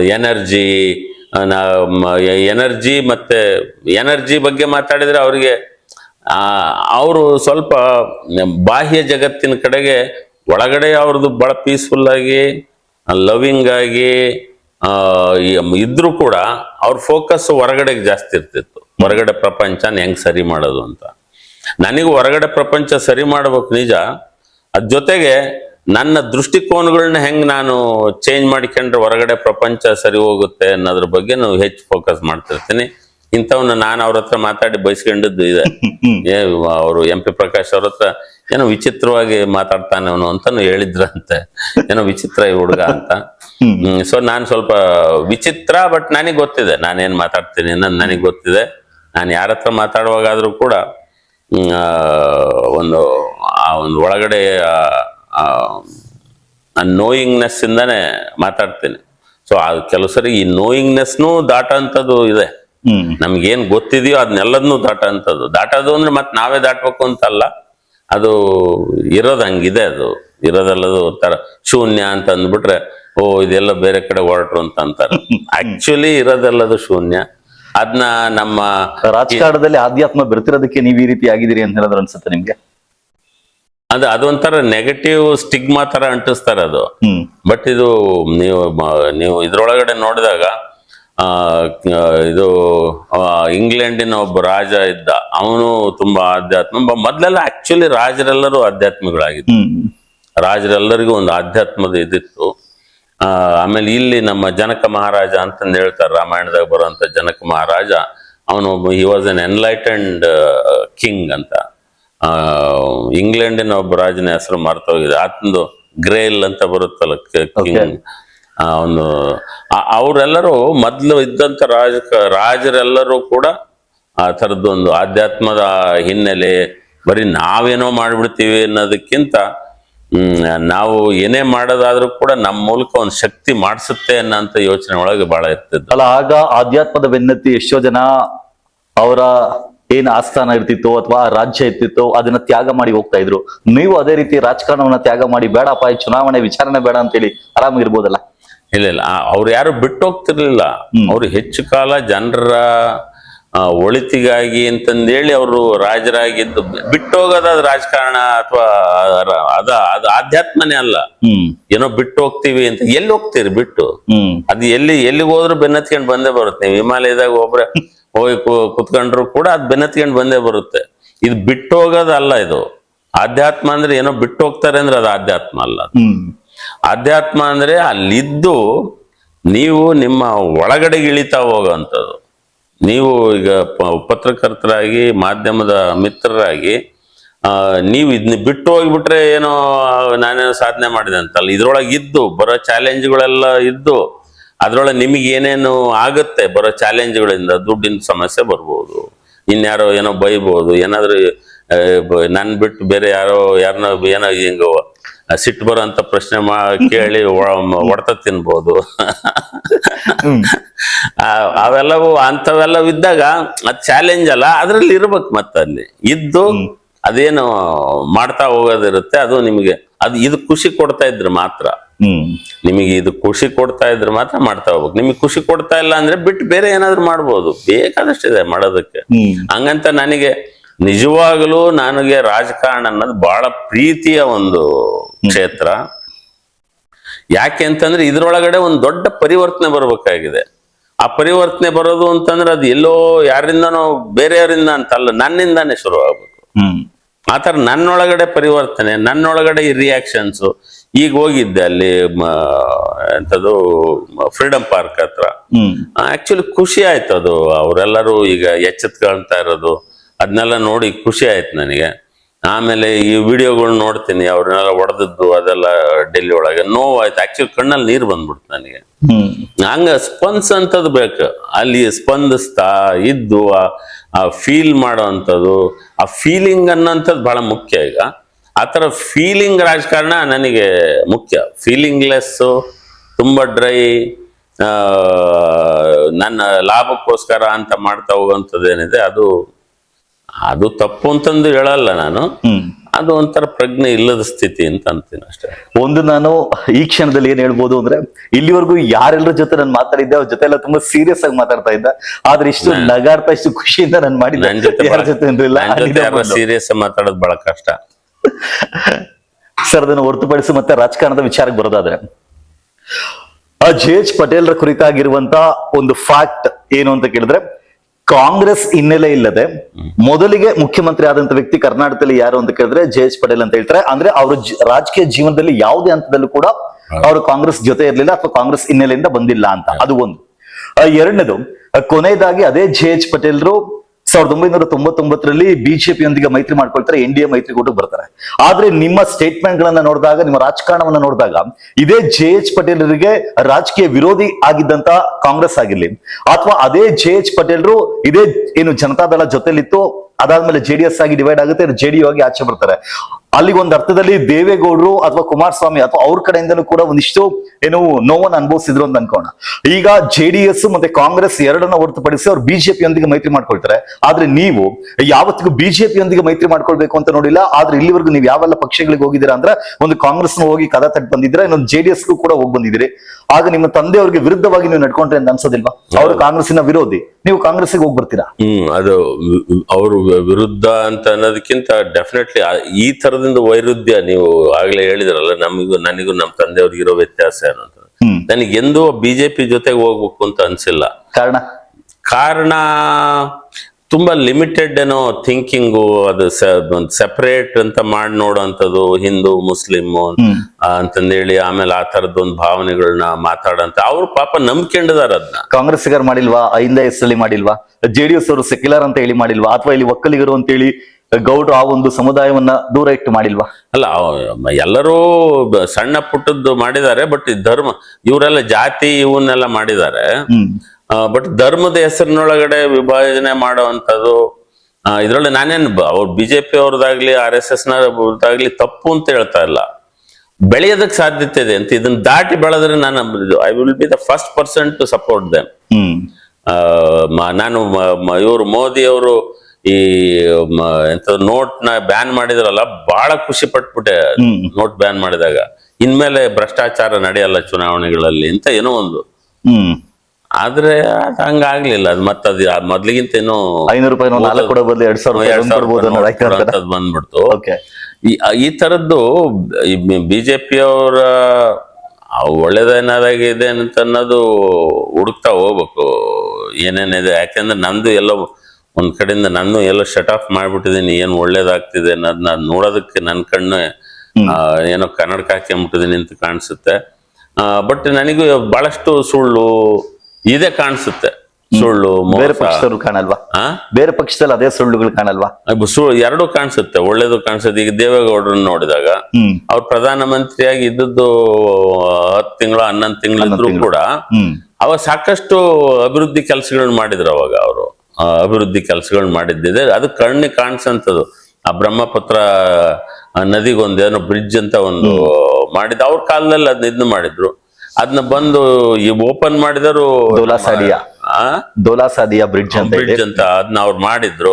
ಒಂದ್ ಸಣ್ಣ ಕೆಲಸ ಆಗ್ಲಿ. ಈಗ ನನಗೆ ನಮ್ಮ ನಾನು ಶಾಮನೂರು ಶಿವಶಂಕರಪ್ಪನವರು ಅವರ ಮಗ ಮಲ್ಲಿಕಾರ್ಜುನ್ ಆಗ್ಲಿ, ಮಲ್ಲಿಕಾರ್ಜುನ್ ಅವ್ರ ಶ್ರೀಮತಿ ಅವರಾಗ್ಲಿ, ಅವರಲ್ಲಿ ಒಳ್ಳೇದ್ ಮಾಡೋದ್ನು ನೋಡ್ತೀನಿ, ಅವ್ರಿಗೆ ತಪ್ಪು ದಾರಿಗೆ ಹೋಗೋದ್ನು ನೋಡ್ತೀನಿ.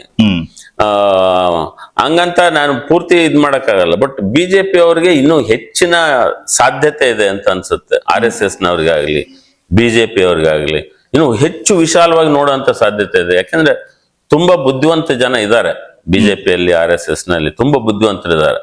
ಬಟ್ ಎಲ್ಲೋ ಒಂಥರ ಡಿವಿಸಿವ್ ಥಿಂಕಿಂಗ್ ಏನಿದೆ, ಆಲ್ ಇನ್ಕ್ಲೂಸಿವ್ ಥಿಂಕಿಂಗ್ ಬದಲು ಡಿವಿಸಿವ್ ಥಿಂಕಿಂಗ್ ಬಂದು ಸ್ವಲ್ಪ ಲಿಮಿಟೇಷನ್ ಆಗ್ತಿದೆ ಅಂತಂದು. ಆಕ್ಚುಲಿ ನಾನು ಅದಕ್ಕೆ RSS ನವ್ರ ಜೊತೆ ಮಾತಾಡ್ತಿರ್ತೀನಿ. ನಾನು ನಮ್ಮ ಸ್ನೇಹಿತರೊಬ್ರು ಅವ್ರ ಜೊತೆ ಮಾತಾಡ್ತಿದ್ದೆ.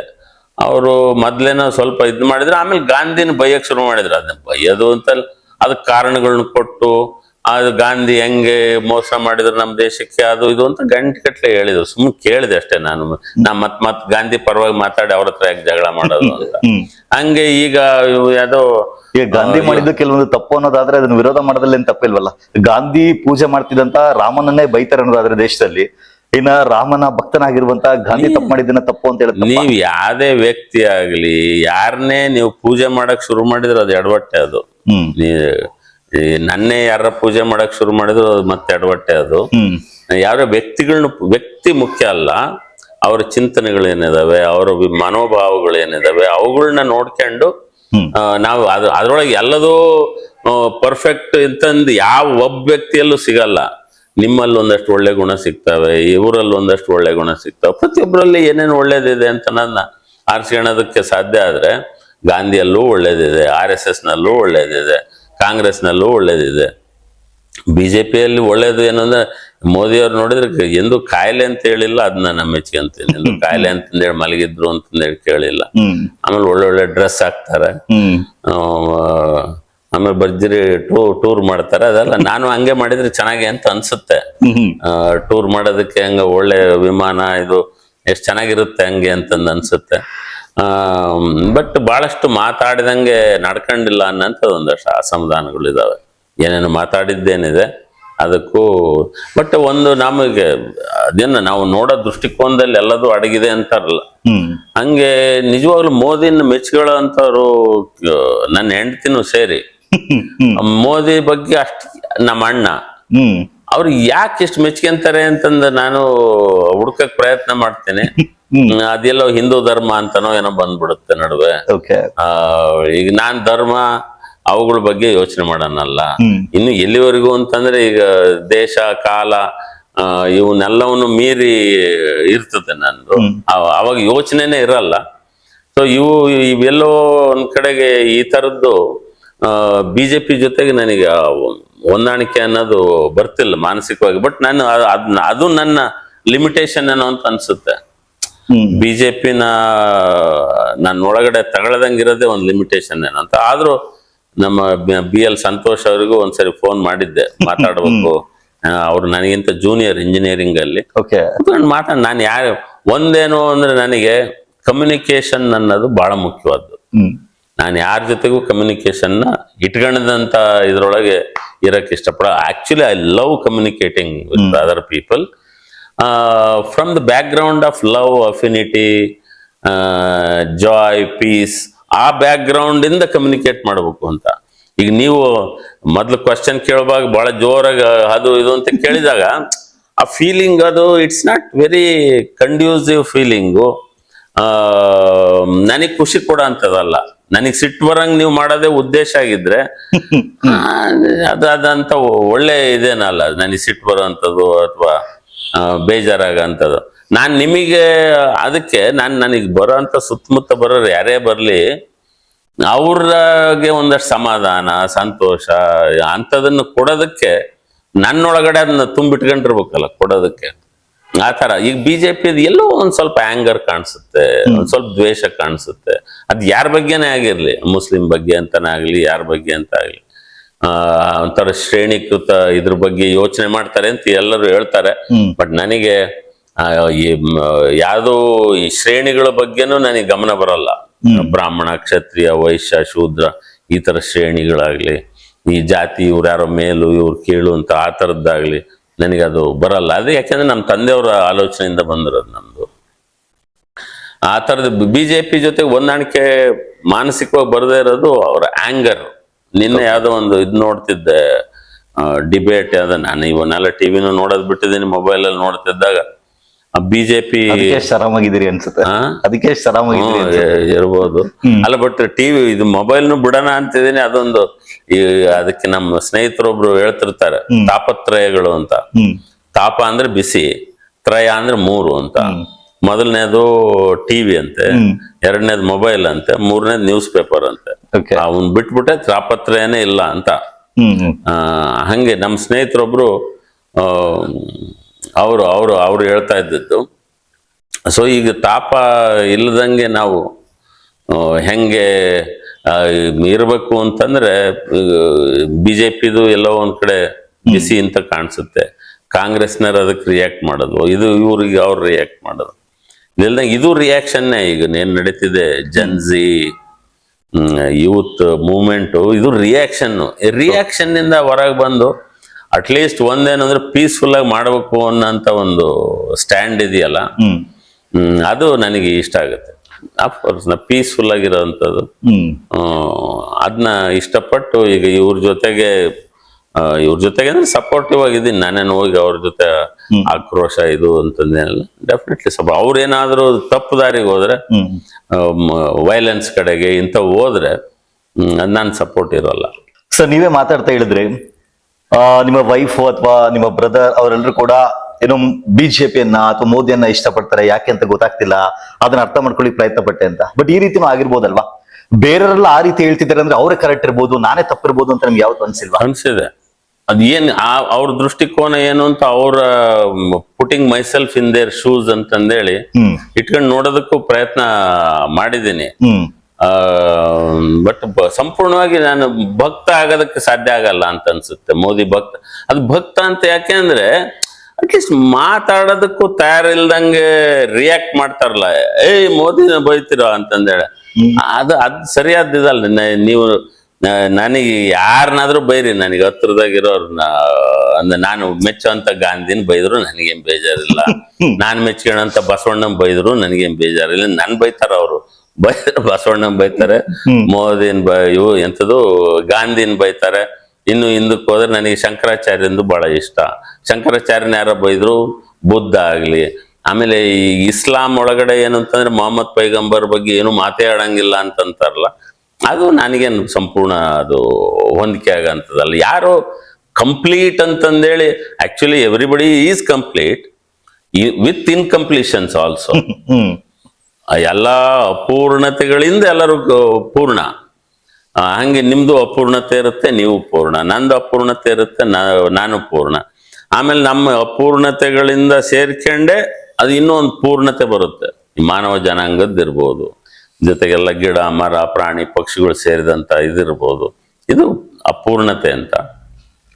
ಸರ್, ಒಂದೇನು ಅಂದ್ರೆ ನಿಮ್ ತಂದೆಯವರು ಮುಖ್ಯಮಂತ್ರಿ ಆದಾಗ, ಈಗ ರಾಜಕಾರಣ ಅಂತ ಬಂದಾಗ ಅವ್ರು 3 ವರ್ಷಗಳ ಕಾಲ ಮುಖ್ಯಮಂತ್ರಿ ಆಗಿದ್ದಾರೆ ಅಂದ್ರೆ ಈಗ ನೀವ್ ಅಂದುಕೊಂಡುವಂತ ರೀತಿಯಲ್ಲಿ ರಾಜಕಾರಣ ಮಾಡಿದ್ರೆ ಅವ್ರು ಮುಖ್ಯಮಂತ್ರಿ ಆಗ್ತಿರ್ಲಿಲ್ಲ ಅಂತೇಳಿ ನನ್ಗನ್ಸುವಂತದ್ದು. ಆದ್ರೆ ಅವ್ರು ಮಾಡ್ಬೇಕಾದ್ರೆ ಅವರ ರಾಜಕೀಯ ನಡೆಗಳು ಯಾವ್ದಾದ್ರು ನಿಮಗೆ ಇಷ್ಟ ಆಗ್ತಿರ್ಲಿಲ್ವಾ? ನಾನು ಕೇಳಿದ್ದೀನಿ, ಕ್ವಶನ್ ಮಾಡಿದ್ದೀನಿ. ಕೆಲವರು ಅವರ ಮಂತ್ರಿ ಮಂಡಲದಲ್ಲಿ ಕೆಲವರು ಭ್ರಷ್ಟರಿದ್ದಾರೆ ಅಂತ ನನಗೆ ಸುದ್ದಿ ಬರೋದು, ಅವರು ಎಲ್ಲ ದುಡ್ಡು ಏನೋ ಕಲೆಕ್ಟ್ ಮಾಡ್ತಾರೆ ಇದು ಅಂತಂದೇಳಿ ನಾನು ಕ್ವಶನ್ ಮಾಡ್ತಿದ್ದೆ. ಆ ಕ್ವಶನ್ ಮಾಡಿದಾಗ ಅವರು ಗೊತ್ತು ನನಗೆ ಅವರೆಲ್ಲ ಅದ್ ಮಾಡ್ತಿದ್ದಾರೆ ಅಂತ.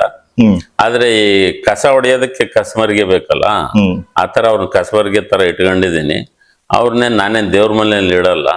ಅದು ಕಸ ಹೊಡೆಯೋದು ಎಲ್ಲಿವರೆಗೂ ಆಗುತ್ತಾ, ಅದಾದ್ಮೇಲೆ ಅವ್ರ ಮೂಲೆಯಲ್ಲಿ ಇಡೋದು ಹೆಂಗೆ ಅಂತ ಗೊತ್ತಿದೆ ನನಗೆ ಅಂತ ನಮ್ಮ ಮಾತಾಡ್ತಿದ್ರು. ಅವ್ರಿಗೆ ಗೊತ್ತಿತ್ತು ಯಾರ ಈ ತರದ್ದೊಂದು ನಡೀತಿದೆ ಅಂತ. ಆಮೇಲೆ ಈಗ ಸಂಪೂರ್ಣವಾಗಿ 100ಕ್ಕೆ 100% ಪ್ಯೂರ್ ಆಗಿ ಪಾಲಿಟಿಕ್ಸ್ ಅನ್ನೋಂಥದ್ದು ಅದು ಕೆಲವು ಸರಿ ಈ ಪಕ್ಷದ ರಾಜಕಾರಣ ಅನ್ನೋದ್ರಿಂದಾನೇ ಬರೋದಕ್ಕೆ ಸಾಧ್ಯ ಇಲ್ಲ ಏನೋ ಅಂತ ಅನ್ಸುತ್ತೆ. ನಾವು ಇದನ್ನು ದಾಟಿ ಹೋಗೋದಕ್ಕೆ ಸಾಧ್ಯನಾ? ನಮ್ಮ ಸ್ನೇಹಿತರೊಬ್ರು ಹೇಳ್ತಿದ್ರು, ಒಂದು ಸಜೆಷನ್ ಕೊಡ್ತಿದ್ರು, ನಾವು ಈ ಸಿಂಬಲ್ ಅನ್ನೋದು ಇಲ್ದಂಗೆ ರಾಜಕಾರಣ ಮಾಡ್ಬೇಕು. ಈಗ ಎಲ್ಲೋ ನಾವು JDU ಅಂದ ತಕ್ಷಣ ಬಾಣದ ಸಿಂಬಲ್ಲು, ಕಾಂಗ್ರೆಸ್ ಅಂತ ತಕ್ಷಣ ಆಸ್ತಾ, ಇದ್ಯಾವುದೋ ಕಮಲ, ಅದಕ್ಕೆ ಆ ಸಿಂಬಲ್ ಗಂಟಿಗೆ ಅಂತ ಇದೀವಿ ನಾವು. ಅದು ಆ ಸಿಂಬಲ್ ಜೊತೆಗಿದ್ರೆ ಮಾತ್ರ ನಾವು ಗೆಲ್ತೀವಿ. ಆ ಥರದ್ದೊಂದೆಲ್ಲೋ ಒಂದು ಅನಿವಾರ್ಯತೆಗಳಲ್ಲಿ ಬಹುತೇಕರು ಸಿಗಾಕೊಂಡಂಗಿದೆ. ಈ ಪಕ್ಷ ಅನ್ನೋದು ಇಲ್ದಂಗೆ ಆ ವ್ಯಕ್ತಿ ಅವರ ಆಲೋಚನೆಗಳು ಅದ್ರ ಮೇಲೆ ಏನಾದ್ರು ನಾವು ಎಲೆಕ್ಷನ್ಗಳನ್ನ ಮಾಡಿ ಎಲ್ಲರೂ ಇಂಡಿಪೆಂಡೆಂಟ್ ಆಗಿ ಗೆದ್ದು ಅದ್ರೊಳಗಡೆ ಅದೆಲ್ಲದು ಈ ಸಂವಹನೆ ಮಾತುಕತೆ ಇದ್ರ ಮೂಲಕನೇ ಯಾರು ಈಗ ನೀವೇನ್ರ ನನಗೆ ಸಿಟ್ಟು ಬರಂಗ್ ಮಾಡಿಸಿದ್ರೆ ನೀವು ದೊಡ್ಡರಾಗ್ಬಿಡ್ತಿದ್ರಿ. ನೀವು ಸಮಾಧಾನ ಆಗಂಗ್ ನಾ ಮಾಡಿದೆ ಅಂತಂದ್ರೆ ನಾನು ದೊಡ್ಡನು ಚಿಕ್ಕನು ಅಂತಲ್ಲ, that is where we have to head to. ಯಾವ ದಿಕ್ಕಲ್ಲಿ ಹೋಗ್ಬೇಕು ಅನ್ನೋದು, ಸಿಟ್ಟಿನ ದಿಕ್ಕಲ್ಲಿ ಹೋಗ್ಬೇಕು, ಸಮಾಧಾನ ನಮ್ಮ ಆಯ್ಕೆ. It's all our choice. ನನ್ನ ಆಯ್ಕೆ ಏನು ಅಂತಂದ್ರೆ ಸಮಾಧಾನ, ಶಾಂತಿ, ಪ್ರೀತಿ, ನೆಮ್ಮದಿ, ಸಂತೋಷ. ಈ ದಿಕ್ಕಲ್ಲಿ ನಾನು ಎಳೆಯೋದಕ್ಕೆ ಪ್ರಯತ್ನ ಮಾಡ್ತಾನೆ ಇರ್ತೀನಿ, ಯಾರಾದ್ರೂ ಬರ್ಲಿ ಅದನ್ನ ಎಳೆಯೋ ಪ್ರಯತ್ನ ನನ್ ನಿರಂತರವಾಗಿರುತ್ತೆ. ಸರ್, ಒಂದು ರ್ಯಾಪಿಡ್ ಫೈರ್ ರೌಂಡ್ ಅಲ್ಲಿ ನಾನು ಕೇಳ್ಬೇಕಾದ್ರೆ ನೀವ್ ಹೇಳಿದ್ರಿ, ಅದನ್ನು ಎಸ್ ಅಂತ ಹೇಳಿದ್ರಿ. ಅನಂತ್ನಾಗ್ ಅವರನ್ನ ಅವತ್ತಿಗೆ ಮಂತ್ರಿಯನ್ನಾಗಿ ಮಾಡೋದ್ರಲ್ಲಿ ಮಹಿಮಾ ಪಟೇಲ್ ಅವರ ಪಾತ್ರ ದೊಡ್ಡದಾಗಿತ್ತು ಅಂತ. ಆ ರೀತಿ ಇತ್ತು ಅನ್ನೋದಾದ್ರೆ ನಿಮಗೆ ಇಷ್ಟ ಆದಂತ ಅಥವಾ ಬೇಕಾದಂತ ಒಬ್ಬ ವ್ಯಕ್ತಿಯನ್ನ ಕರ್ಕೊಂಡೋಗಿ ಮಂತ್ರಿಯನ್ನ ಮಾಡಿಸುವಷ್ಟು ನಿಮ್ಮಲ್ಲಿತ್ತು, ಅವತ್ತಿಗೆ ಶಕ್ತಿ ಇತ್ತು ಅನ್ನೋದಾದ್ರೆ, ನಿಮ್ಮ ತಂದೆಯ ಅವಧಿಯಲ್ಲಿ ನೀವು ಸೂಪರ್ CM ಆಗಿ ಬಿಹೇವ್ ಮಾಡ್ತಿದ್ರಿ ಅಂತ ಒಂದಿಷ್ಟು ಜನ ಆರೋಪ ಮಾಡ್ತಾರೆ. ಅದ್ರ ಬಗ್ಗೆ ಹೇಳೋದಾದ್ರೆ, ಕೆಲವು ಸಜೆಷನ್ಸ್ ನ ನಮ್ಮ ಫಾದರ್ ತಗೊಂತಿದ್ರು. ಅದು ನನಗೆ ಬಹಳ ಸ್ಪಷ್ಟ ನೆನಪಿದೆ. ಒಂದು ವಿನ್ಸಾ ಮ್ಯಾನರ್ ಅಲ್ಲಿ ಯಾವ್ದೋ ಒಂದು ಪಾರ್ಟಿ ಇತ್ತು. ಪಾರ್ಟಿ ಅದು ಯಾವ್ದಂತ ಸರಿ ನೆನಪಿಲ್ಲ. ನಮ್ಮ MLAಗಳ್ದೇ ಏನೋ ಅವರಿಗೆ ಪಾರ್ಟಿ ಕೊಟ್ಟಿದ್ದಂತ ಒಂದು ನಮ್ಮ ತಂದೆಯವ್ರೆ ಅರೇಂಜ್ ಮಾಡಿದ್ರು. ನಾನು ಹೋಗಿದ್ದೆ, ಅಥವಾ ಹೆಗ್ಡೆ ಅವರು ಇದ್ರು ಅನ್ಸುತ್ತೆ ಆ ಪಾರ್ಟಿ ಒಳಗೆ. ದೇವೇಗೌಡರು ಪ್ರಧಾನಮಂತ್ರಿ ಆಗಿ ಇಳಿದಾಗ SR ಬೊಮ್ಮಾಯಿ ಅವರನ್ನ ಪ್ರಧಾನಮಂತ್ರಿಯಾಗಿ ಮಾಡ್ಬೇಕು ಅಂತೇಳಿ ಪ್ರಮೋಟ್ ಮಾಡ್ಬೇಕು ಅಂತೇಳಿ ಮಾಡಿದಂತ ಪಾರ್ಟಿ. ಇಲ್ಲ ಅದು ಇವ್ರಾಗ್ಲೇ ಮುಖ್ಯಮಂತ್ರಿ ಆಗಿದ್ರು. ಮುಖ್ಯಮಂತ್ರಿ ಆಗಿದ್ದಾಗ ಒಂದ್ ಯಾವ್ದೋ ಸುಮ್ನೆ ಅದು ಮುಖ್ಯಮಂತ್ರಿ ಆಗಿ ಅನಂತ್ನಾಗ್ ಆಮೇಲೆ ಲೇಟರ್ ಅದು ಇದಾಗಿದ್ದು. ಅವತ್ತು ಪಾರ್ಟಿ ಇತ್ತು. ನಾನು ಆಲ್ಕೋಹಾಲ್ ತಗೊಳ್ಳೋದು ಅದನ್ನ ಬಿಟ್ಬಿಟ್ಟಿದ್ದೆ, ತಗೊಂತಿರ್ಲಿಲ್ಲ ಅಂತಲ್ಲ, ಅವಾಗ ಬಿಟ್ಬಿಟ್ಟಿದ್ದೆ. ಆವಾಗ ಯಾರೋ ಬಂದು ಎಂತ ಬ್ಲಡಿ ಮೇರಿ ಅಂತಂದೇಳಿ ಒಂದು ಇದನ್ನ ಏನ್ ಇದ್ರೊಳಗೆ ಏನೇನಿರುತ್ತೆ ಅಂದ್ರೆ ಸ್ವಲ್ಪ ಓಡ್ತಾ ಇರುತ್ತೆ ಇದು ಅಂತ. ಸರಿ ನೋಡೋಣ, ಬಹಳ ದಿನ ಆಗಿದೆ ಅಂತಂದೇಳಿ ಕುಡ್ದೆ. ರುಚಿ ಬಂತು. ಆಮೇಲೆ 1 2 3 4 ಆಯ್ತು. ಅದು ಸ್ವಲ್ಪ ನನಗೆ ಹೈ ಆಗ್ಬಿಡ್ತು. ಇವ್ ನಮ್ಮ ಫಾದರು ಅವರು 1 2 3 4 ಅವ್ರದ್ದು ಆಗಿತ್ತು. ಅನಂತ್ನಾಗ್ ಅವ್ರದ್ದು 1 4 5 ಆಗಿತ್ತು. ಎಲ್ಲರೂ ಫುಲ್ ಚಿತ್ತಾಗಿದ್ವಿ. ಚಿತ್ತಾಗಿದ್ದಾಗ ಕಾವೇರಿ, ಈಗ ಇವ್ರು ಸಿದ್ದರಾಮಯ್ಯ ಇದಾರಲ್ಲ, ಅಲ್ಲೇ ಮನೆ ಮುಂದೆ ಒಂದು ಫೌಂಟೇನ್ ಇತ್ತು. ಏನೋ ಬಹಳ ಸೀರಿಯಸ್ ಆಗಿ ಅವರು, ನಮ್ಮ ಫಾದರ್ ಬಹಳ ಫ್ರೆಂಡ್ಲಿ ಆಗಿರೋರು. ಸರಿ, ರಾತ್ರಿ ಹೊತ್ತು ಬಹಳ ಫ್ರೆಂಡ್ಲಿ ಆಗಿರೋರು. ಬೆಳಿಗ್ಗೆ ಕಷ್ಟ, ರಾತ್ರಿ 1 2 3 ಪೆಗ್ ಆದ್ಮೇಲೆ ತುಂಬಾ ಫ್ರೆಂಡ್ಲಿ ಆಗಿರೋರು. ಇಲ್ಲ ತುಂಬಾ ಸಿಟ್ಟಾಗಿಬಿಡೋರು. ಹಂಗಾಗಿ ಸ್ವಲ್ಪ ಭಯ ಜೊತೆಗೆ ಪ್ರೀತಿ ಎರಡೂ ಇರೋ ಅಂತ ಇದು. ನಾನು ಅವ್ರಿಬ್ಬರನ್ನು ಹಿಂಗ್ ಹಿಡ್ಕೊಂಡಿದ್ದೆ. ಅಪ್ಪಾಜಿನ ಒಂದ್ ಕಡೆಗೆ, ಅನಂತ್ನಾಗ್ನ ಒಂದ್ ಕಡೆಗೆ. ನನಗೆ ಅಪ್ಪಾಜಿನೇ ಹೇಳಿದ್ರು, ಅದು 94 ಎಲೆಕ್ಷನ್ಗಿಂತ ಮೊದಲು ದೇವೇಗೌಡರು, ರಾಮಕೃಷ್ಣ ಹೆಗಡೆ ಅವರು, ಬೊಮ್ಮಾಯಿ ಅವರು, ಅಪ್ಪಾಜಿ ಇವರೆಲ್ಲರೂ ಒಂದು ಟೂರ್ ಮಾಡಿದ್ರಲ್ಲ, ಇವ್ರಿಗೆ ಅಷ್ಟರೊಳಗಡೆ ಒಂದು ಪ್ಯಾರಲಿಸಿಸ್ ಸ್ಟ್ರೋಕ್ ಆಗಿತ್ತು. ನಮ್ಮ ಫಾದರ್ಗೆ ಸ್ಟ್ರೋಕ್ ಆಗಿ ಬಹಳ ಒಂಥರ ಹೆಚ್ಚು ಶಕ್ತಿ ಇರಲಿಲ್ಲ. ಅದನ್ನ ಇವ್ರು ಟ್ರಾವೆಲ್ ಮಾಡಿ ಎಲ್ಲ ಆದ್ಮೇಲೆ ರಾತ್ರಿ ಅನಂತ್ನಾಗ್ ಮಲಗಿಸಿ ಕಾಲು ಒತ್ತಾರಂತೆ. ಅಪ್ಪಾಜಿ ಕಾಲು ಒತ್ತಿ ಇದನ್ನ ಮಾಡಾರಂತೆ. ಅದನ್ನ ಅನಂತ್ನಾಗ್ ಹಿಂಗೆ ಸೇವೆ ಮಾಡಿದ ನನಗೆ. ಅನಂತ್ನಾಗು ಹೇಳಿದ್ರು ನನಗೆ, ಸೊ ನೀವು ಅಷ್ಟು ಸೇವೆ ಮಾಡಿದರೆ ಇವ್ರನ್ನ ಮಾಡ್ಲೇಬೇಕು ಅಂತ. ನನಗೂ ಗುಂಡಾಕಿದ ಇದ್ರೊಳಗೆ ನಾನು ಹೇಳಿದೆ. ನೆಕ್ಸ್ಟ್ ಇದ್ರೊಳಗಡೆ ಅವ್ರನ್ನ ಒಳ್ಳೆ ಹುದ್ದೆನೆ ಕೊಡ್ತೀರಿ. ಇದು BDA Bengaluru development authority minister ಆಗಿ ಕೂಡ ಮಾಡ್ಲಾಗುತ್ತೆ. ಇವತ್ತಿಗೆ ಅನಂತ್ನಾಗ್ ಅವ್ರ ಜೊತೆ ಯಾವ ರೀತಿ ಇದೆ ಸಂಬಂಧ? ಚೆನ್ನಾಗಿದೆ. ಅವ್ರನ್ನ ಹೀರೋ ಆಗಿ ಹಾಕೊಂಡು ನಾನು ಪ್ರಪೋಸ್ ಮಾಡಿದ್ದೊಂದು ಅವಸ್ಥೆ ಅಂತ ಸಿನಿಮಾನು ಮಾಡಿದ್ದೆ. ಅವಾಗ ಸ್ವಲ್ಪ ಅವ್ರದ್ದು ಒಂಥರ ಇದಿಲ್ಲ, ತುಂಬಾ ಪ್ರೆಡಿಕ್ಟಬಲ್ ಮನುಷ್ಯ ಅಲ್ಲ. ಅವ್ರಿಗೆ ಒಂಥರ ಮೂಡ್ ಹೆಂಗೋ ಬಂತು ಅಂದ್ರೆ ಇದ್ ಮಾಡ್ಬಿಡ್ತಾರೆ. ಅದ್ರೊಳಗೆ ಸ್ವಲ್ಪ ಒಂದ್ಸರಿ ಜಗಳ ಮಾಡಿದ್ದೆ ಅನ್ನೋದ್ ಬಿಟ್ರೆ ಅವ್ರದ್ದು ನಂದು ಪ್ರೀತಿಯಿಂದ ಮಾತಾಡ್ತಾರೆ. ಸರ್, JDU-ನ ರಾಜ್ಯಾಧ್ಯಕ್ಷರಾಗ್ತೀರಿ. ರಾಜ್ಯಾಧ್ಯಕ್ಷರಾದ ನಂತರ ಆ ಪಕ್ಷವನ್ನ ರಾಜ್ಯದಲ್ಲಿ ಕಟ್ಲಿಕ್ಕೆ ಏನೆಲ್ಲ ಮಾಡಿದಿರ? ಏನಕ್ಕೆ ಅಂದ್ರೆ ಕಾರ್ಯಕರ್ತರನ್ನ ಒಳಗೊಳ್ಳುವಂತೆ ಮಾಡುವಂತೆ ಏನಾದ್ರೂ ರಚನಾತ್ಮಕವಾಗಿ ಯಾವ್ದಾದ್ರು ಒಂದು ಕಾರ್ಯಕ್ರಮ ಮಾಡ್ಬೇಕು. ನಿಮ್ಮನ್ನ ನಂಬಿ ಒಂದು ಪಕ್ಷದ ರಾಜ್ಯಾಧ್ಯಕ್ಷರನ್ನಾಗಿ ಮಾಡಿದರೆ ಅಂದ್ರೆ ಆ ಒಂದು ಪಕ್ಷವನ್ನ ಕಟ್ಲಿಕ್ಕೆ ಪ್ರಯತ್ನ ಪಡ್ಬೇಕಲ್ಲ. ಸೊ ನಾನು ಏನ್ ಮಾಡಿದೀನಿ ಅನ್ನೋದಕ್ಕಿಂತ ಏನ್ ಮಾಡ್ದಂಗೆ ಇದೀನಿ ಅನ್ನೋದು ಹೆಚ್ಚು ನನಗೆ ಮುಖ್ಯ ಅನ್ಸುತ್ತೆ. ಯಾವ ಪ್ರತಿಭಟನೆಗಳು ಮಾಡಕ್ ಹೋಗಿಲ್ಲ, ಯಾಕಂದ್ರೆ ಅದ್ರೊಳಗೆ ನನ್ ನಂಬಿಕೆ ಇಲ್ಲ. ಎಲ್ಲೋ ಹೋದ್ವಿ, ಬಸ್ಸಿ ಬೆಂಕಿ ಹಚ್ಚಿದ್ವಿ, ಇಲ್ಲೆಲ್ಲ ಹೋದ್ವಿ, ಏನೋ ಇದನ್ನ ತೋರಿಸಿದ್ವಿ, ಅದು ಆ ಥರದ್ದು ರಸ್ತಾ ರೋಕೋ, ರೈಲ್ ರೋಕೋ, ಈ ಥರದ್ದು ಗಲಾಟೆಗಳು ಮಾಡೋದು. ಆ ದಿಕ್ಕಲ್ಲಿ ಹೋಗಿದ್ರೆ ಮತ್ತೆಲ್ಲ ದುಡ್ಡು ತರಬೇಕು, ಜನ ಸೇರಿಸ್ಬೇಕು, ಗಲಾಟೆ ಮಾಡ್ಬೇಕು, ಆ ಥರದ್ದು ಅದು ನನಗೆ ಇಷ್ಟ ಇಲ್ದಾರ ಅಂಥವೆಲ್ಲ ಮಾಡೋದಕ್ಕೆ ಹೋಗಿಲ್ಲ. ಯಾವ ದಿಕ್ಕಲ್ಲಿ ಕೆಲಸ ಮಾಡ್ತಿದ್ದೀನಿ ಅಂದ್ರೆ ನಾವಿರೋದು ಭಾಳ ಕೆಲವೇ ಜನ ಇರ್ಬೋದು, ಆದ್ರೆ ನಮ್ಮ ಒಳಗಡೆ ಒಂದು ಬಾಂಧವ್ಯ ಅನ್ನಂಥದ್ದು. ಯಾಕೆಂದ್ರೆ ನಾನು I give most respect and value to relationships. ಈಗ ನಂದು ತೇಜಸ್ಸು ನಾನು ಅಂತಂದ್ರೆ ಇದು ನಮ್ಮ ಬಾಂಧವ್ಯ ನಿರಂತರ ಕೊನೆವರೆಗೂ ಅದು ನೆನಪಿರ್ಬೇಕು. ಅದು ನಿಜವಾದ ಇದಾಗುತ್ತೆ, ಅಸೋಸಿಯೇಷನ್ ಆಗುತ್ತೆ. ನಾವು ಯಾವುದೋ ಅನುಕೂಲಕ್ಕೋಸ್ಕರ ಅಂತಂದೇಳಿ ಜೊತೆ ಆಗೋದಿದೆಯಲ್ಲ, ಈ ಪಕ್ಷದಲ್ಲಿ ಇರೋದು ಎಲ್ಲಾ ಪಕ್ಷಗಳಲ್ಲೂ ಅನುಕೂಲಕ್ಕೋಸ್ಕರ ಅಂತ ಜೊತೆಗಿದ್ದಾರೆ ಹೊರತು ನಿಜವಾಗ್ಲೂ ಬಾಂಧವ್ಯ ಅನ್ನೋದು ಇದೆಯಾ? ಈಗ ನಮ್ಮ ಮುಖ್ಯಮಂತ್ರಿಗೂ ಉಪಮುಖ್ಯಮಂತ್ರಿಗೂ ನಡುವೆ ನಿಜವಾಗ್ಲೂ ಬಾಂಧವ್ಯ ಇದೆಯಾ? ಈಗ ಬಿಟ್ಕೊಟ್ರಂತ ಮಾಜಿ ಮುಖ್ಯಮಂತ್ರಿಗೂ ಈಗಿರೋ ಮುಖ್ಯಮಂತ್ರಿಗೂ ನಡುವೆ ಬಾಂಧವ್ಯ ಇದೆಯಾ? ಈಗಿರೋ ಪ್ರಧಾನಮಂತ್ರಿಗೂ ಮತ್ತೆ ಈಗ ನಂಬರ್ 2 ಅಮಿತ್ ಶಾ ನಡುವೆ ನಿಜವಾಗ್ಲೂ ಬಾಂಧವ್ಯ ಇದೆಯಾ ಅಂತ ನೋಡ್ತಾ ಹೋದ್ರೆ ಎಲ್ಲ ನನಗೂ ಒಂದ್ ಸ್ವಲ್ಪ ಅನುಮಾನ ಬರುತ್ತೆ. ಆ ಬಾಂಧವ್ಯ ಅನ್ನೋದು ಕಳೆದೋಗಿದೆ. ಅನುಕೂಲಕ್ಕೋಸ್ಕರ ಮ್ಯಾರೇಜ್ ಆಫ್ ಕನ್ವೀನಿಯನ್ಸ್ ಅನ್ನಂತವೇ ಭರ್ಜರಿ ಪಕ್ಷಗಳಲ್ಲಿರೋದು. ಈಗ ನಮ್ಮ ಪಕ್ಷದೊಳಗಡೆ ಈಗ ಮ್ಯಾರೇಜ್ ಆಫ್ ಕನ್ವೀನಿಯನ್ಸ್ ಬೇಡ, truly we should feel like A family ಅನ್ನೋದನ್ನ ಒಂದು ಇದ್ ಮಾಡ್ತಾ ಬಂದಿದ್ದೀನಿ. ಎಲ್ಲೋ ಚಾರ್ವಾಕನ ಸಿದ್ಧಾಂತವನ್ನ ಫಾಲೋ ಮಾಡ್ತಿದ್ರಿ ಅಂತ ಅನ್ಸಲ್ವಾ? ಏನು ಮಾಡೋದ್ ಬೇಡ, ಆರಾಮಾಗಿರೋಣ ಅಂತ. ಅಲ್ಲ, ಏನು ಮಾಡೋದ್ ಬೇಡ ಅಂತಲ್ಲ, ನಮಗೆ ಏನು ಮಾಡೋದ್ ಬೇಡ ಅಂದ್ರೆ ಅದು ಒಂದ್ ಥರದ್ದಾಯ್ತು. ನನಗೇನು ಅಂದ್ರೆ we have to take inspired action ಅಂತ ಅಷ್ಟೇ. ಆ ಇನ್ಸ್ಪಿರೇಷನ್ ಅನ್ನೋದು ಇಲ್ದೆ ಏನು ಆಕ್ಷನ್ ಮಾಡೋದ ಅವಶ್ಯಕತೆ ಇಲ್ಲ. ಇನ್ಸ್ಪಿರೇಷನ್ ಇದ್ದಾಗ ಆಕ್ಷನ್ ಹ್ಯಾಪನ್ಸ್ ಆಟೋಮೆಟಿಕಲಿ. ನನಗೆ ಇನ್ಸ್ಪಿರೇಷನ್ ಇದ್ದಾಗ ಮಾತ್ರ ನಾ ಮಾತಾಡೋದಕ್ಕೆ ಸಾಧ್ಯ. ಇಷ್ಟು ನಿಮ್ಮ ಜೊತೆ ಮಾತಾಡ್ತಿದ್ದಾಗ ಏನೋ ಇನ್ಸ್ಪಿರೇಷನ್ ಬರ್ತಿದೆ, ಮಾತಾಡ್ತಿದ್ದೇನೆ. ಹಂಗೆ ನಮಗೆ ಇನ್ಸ್ಪೈರ್ಡ್ ಆಕ್ಷನ್ ಅನ್ನೋದು ಅದು ಸೆಕ್ಸ್ ಅಂತ ತಗೊಂಡ್ರೆ ಆ ಇನ್ಸ್ಪಿರೇಷನ್ ಇಲ್ಲದೆ ಅದು ಆಕ್ಷನ್ ಅಂತ ಆಗಕ್ಕೆ ಸಾಧ್ಯ ಅಲ್ಲ. ಆ ತರ ಪ್ರತಿಯೊಂದು ಕೂಡ ಎಲ್ಲದೂ ಸೆಕ್ಸ್ ಇದ್ದಂಗೆ ಇರಬೇಕು ಅಂತ ಅಲ್ಲ, ಎಲ್ಲದೂ ಆ ತರದ ಒಂದು ಉತ್ಕಟತೆ ಬೇಕಾಗುತ್ತೆ ನಾವು ಮಾಡೋದು ಎಲ್ಲ ಕೆಲಸಗಳಲ್ಲೂ ಕೂಡ. ಆ ಉತ್ಕಟತೆ ಇಂದ ಮಾಡಿದಾಗ ಮಾತ್ರ ನಾವು ಖುಷಿಯಿಂದ ಮಾಡಿರ್ತೀವಿ, ಅದರಿಂದ ಬರುವಂತ ಫಲಿತಾಂಶ ಕೂಡ ಒಂದು ಸಂತೋಷದ ಫಲಿತಾಂಶ ಆಗಿರುತ್ತೆ. ಇದು ನನ್ನ ರಾಜಕೀಯ ಸಿದ್ಧಾಂತ ಅಂದ್ರೆ ಏನ್ ಹೇಳ್ತೀರಾ? ಪ್ರೀತಿ, ಬಾಂಧವ್ಯ, ಇದು ನನ್ನ ರಾಜಕೀಯ ಸಿದ್ಧಾಂತ. ಇದರಿಂದ ಇವತ್ತಿಗೆ ಮತದಾರರನ್ನ ಸೆಳಿಬಹುದು ಅಂತ ಅನ್ಸುತ್ತೆ? ಡೆಫಿನೆಟ್ಲಿ. ಓಕೆ ಸರ್, ನಾನು ಕೊನೆಯದಾಗಿ ಇವತ್ತಿಗೇನು JCB ಏತರ ಪಕ್ಷಗಳಿದೆ, ಆ ಪಕ್ಷಗಳೊಂದಿಗೆ ನೀವೇನಾದ್ರೂ ಮೈತ್ರಿಗೆ ಕರೆದ್ರೆ ನೀವು ಸಿದ್ಧನ? ಈಗಾಗಲೇ ಪ್ರಯತ್ನ ನಡೆಸಿದೀವಿ ನಾವು. ನಮ್ಮ ಬಿ ಸೋಮಶೇಖರ್ ಅವರು ಮೊದಲು JDU ಅಧ್ಯಕ್ಷರಾಗಿದ್ರಲ್ಲ, ಅವ್ರ ಜೊತೆ ಚರ್ಚೆ ಮಾಡ್ತಿದ್ವಿ. PGR ಸಿಂಧೆ ಅವ್ರ ಜೊತೆ ಚರ್ಚೆ ಮಾಡ್ತಿದ್ವಿ. ನಮ್ಮ ಅಗ್ನಿ ಶ್ರೀಧರ್ ಅವ್ರೇನ್ ರಾಜಕಾರಣಿ ಅಂತ ಅಲ್ಲ, ಬಟ್ ಅವ್ರಿಗೂ ಒಂದ್ ಸ್ವಲ್ಪ ರಾಜಕೀಯದ ಇದಿದೆ.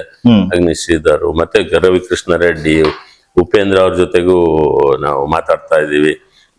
ಬಟ್ ಉಪೇಂದ್ರ ಅವ್ರು ಬಂದು ಜೊತೆಗೆ ಸೇರೋಣ ಅಂತ ಅವರು ಹೇಳ್ಬೇಕು, ಬರೀ ನಾವೇ ಅವ್ರನ್ನ ಬೆನ್ನತ್ಕೊಂಡು ಹೋಗೋದಲ್ಲ, ಜೊತೆ ಇಲ್ದಿದ್ರೆ ನಾನು ಹೇಳ್ದಂಗೆ ಕೇಳ್ರಿ ಇನ್ನಂತದ್ದು ಯಾರು ಹೇಳಿದ್ನು ನಾನು ಕೇಳೋನಲ್ಲ. ಅವರು ಎಲ್ಲರೂ ಹಂಗೆ ಇದಾರೆ, ನಾನು ಹೇಳಿದ್ನೆ ಕೇಳ್ರಿ ಅಂತ ನಾನು ಹೇಳಿದ್ರೆ ಅವ್ರು ಯಾರು ಕೇಳೋದು. ಜೊತೆ ಆಗ್ತೀರಿ ಅಂತ ಅನ್ಸುತ್ತಾ? ಇಲ್ಲ, ಒಂದು ವಿಷನ್ ನಿಂದ ಜೊತೆ ಆಗಕ್ ಸಾಧ್ಯತೆ ಇದೆ. ಒಂದು ವಿಷನ್ ಬೇಕದು. JCB ಪಾರ್ಟಿ ಸೈಡ್ ಅನ್ನೋದು ವಿಷನ್ ಇಲ್ಲ, ನಾವು JCB ಪಾರ್ಟಿಯವರು ಜೊತೆಗೆ ಬರ್ಲಿ ವಿಷನ್ಗೋಸ್ಕರ. ಆ ವಿಷನ್ ಅನ್ನಂಥದ್ದೇನಿದೆ, a system which works for all, Sarvodaya ಅಂತಂದು ಹೇಳಿದಾಗ ನಾವು ಪರಿಸರದ ಬಗ್ಗೆ ಮಾತಾಡ್ತೀವಿ, ಕೃಷಿ ಬಗ್ಗೆ, ಶಿಕ್ಷಣ ವ್ಯವಸ್ಥೆ ಬಗ್ಗೆ, ಆರೋಗ್ಯ ವ್ಯವಸ್ಥೆ ಬಗ್ಗೆ. ನಾನು ಇದೆಂತದ್ದು ಅಲೋಪತಿಕ್ ಮೆಡಿಸಿನ್ ತಗೊಂಡು 33 ವರ್ಷದಿಂದ ನಾನು ಅಲೋಪತಿಕ್ ಮೆಡಿಸಿನ್ ತಗೊಂಡಿಲ್ಲ. ಇತ್ತೀಚೆಗೆ ಸ್ವಲ್ಪ ಆಯುರ್ವೇದದ ಇದನ್ನ ತಗೊಂತ ಇದ್ದೀನಿ, ಸ್ವಲ್ಪ ದೇಹದ ಇದಕ್ಕೆ ಅಂತಂದೇಳಿ. ಅದನ್ನ ಬಿಟ್ರೆ ನಾನು ಇಂಗ್ಲಿಷ್ ಮೆಡಿಸಿನ್ ತಗೊಳಲ್ಲ. ಆರೋಗ್ಯದ ವ್ಯವಸ್ಥೆ ಈಗಿರುವಂತ ಎಷ್ಟು ಒಂಥರ ಡ್ರಗ್ಸು ಅಂದ್ರೆ ಫಾರ್ಮಾಸ್ಯೂಟಿಕಲ್ ಡ್ರಗ್ಸ್ ಜನರನ್ನ pumping with lot of chemicals, ಅಷ್ಟು ಕೆಮಿಕಲ್ಸ್ ದೇಹದೊಳಗಡೆ ಹಾಕ್ತಾ ಇರೋಂಥದ್ದು. ಆಹಾರದ ಮೂಲಕ ಕೆಮಿಕಲ್ಸ್ ನಮ್ಮ ದೇಹದೊಳಗೆ ಹೋಗ್ತಾ ಇರೋದು. ಅದು ಹಂಗಾಗಿ ಆರೋಗ್ಯದ ಬಗ್ಗೆ ನಾವು ಬಹಳ ಎಚ್ಚರಿಕೆಗೊಳ್ಬೇಕು. ಇಲ್ಲದ್ರೆ ಎಷ್ಟು ಕ್ಯಾನ್ಸರ್ ಅಂತಾರೆ, ಅದೆಷ್ಟು 5 ಜನ ಇದ್ರೆ ಅದ್ರೊಳಗೆ 3 ಜನಕ್ಕೆ ಎಲ್ಲ ಬ್ಲಡ್ ಶುಗರ್ ಕಂಪ್ಲೇಂಟು ಅಂತ ಅಂತಾರೆ ಆರೋಗ್ಯದ ಬಗ್ಗೆ. ಆಮೇಲೆ ಈ ಆಡಳಿತದ ವ್ಯವಸ್ಥೆ ಏನಿದೆ ಇದು ಡಿಸೆಂಟ್ರಲೈಸ್ಡ್ ಆಗಬೇಕು ಅನ್ನೋಂಥದ್ದು ಒಂದು ನಮ್ಮ ತಂದೆಯವರು ಹೇಳಿರೋವಂಥದ್ದು. ಡಿಸೆಂಟ್ರಲೈಸ್ಡ್ ಗವರ್ನೆನ್ಸ್ ಬೇಕು. ಆಮೇಲೆ ಜೊತೆಗೆ ರಿಲೇಶನ್ಶಿಪ್ಸ್ ಅನ್ನೋದು ಅಲ್ಟಿಮೇಟ್. ನಮಗೆಲ್ಲ we have to do everything from the background of relatedness. ಆ ರಿಲೇಟೆಡ್ನೆಸ್ಗೋಸ್ಕರ ಅದು ಆ ಹಿನ್ನೆಲೆ ಒಳಗಡೆ ನಾವು ಮಾಡ್ತಾ ಹೋಗ್ಬೇಕಾಗುತ್ತೆ. ಅದು ಆ ವಿಷನ್ ಎಲ್ಲರಿಗೂ ಬೇಕದು. ನಿಮಗೆ ಬೇಡವ ರಿಲೇಶನ್ಶಿಪ್, ಒಳ್ಳೆ ರಿಲೇಶನ್ಶಿಪ್, ಒಳ್ಳೆ ಬಾಂಧವ್ಯ ನನ್ನ ಜೊತೆಗೆ ನಿಮಗೆ ಬೇಕೋ ಬೇಡವೋ? ಬೇಕು.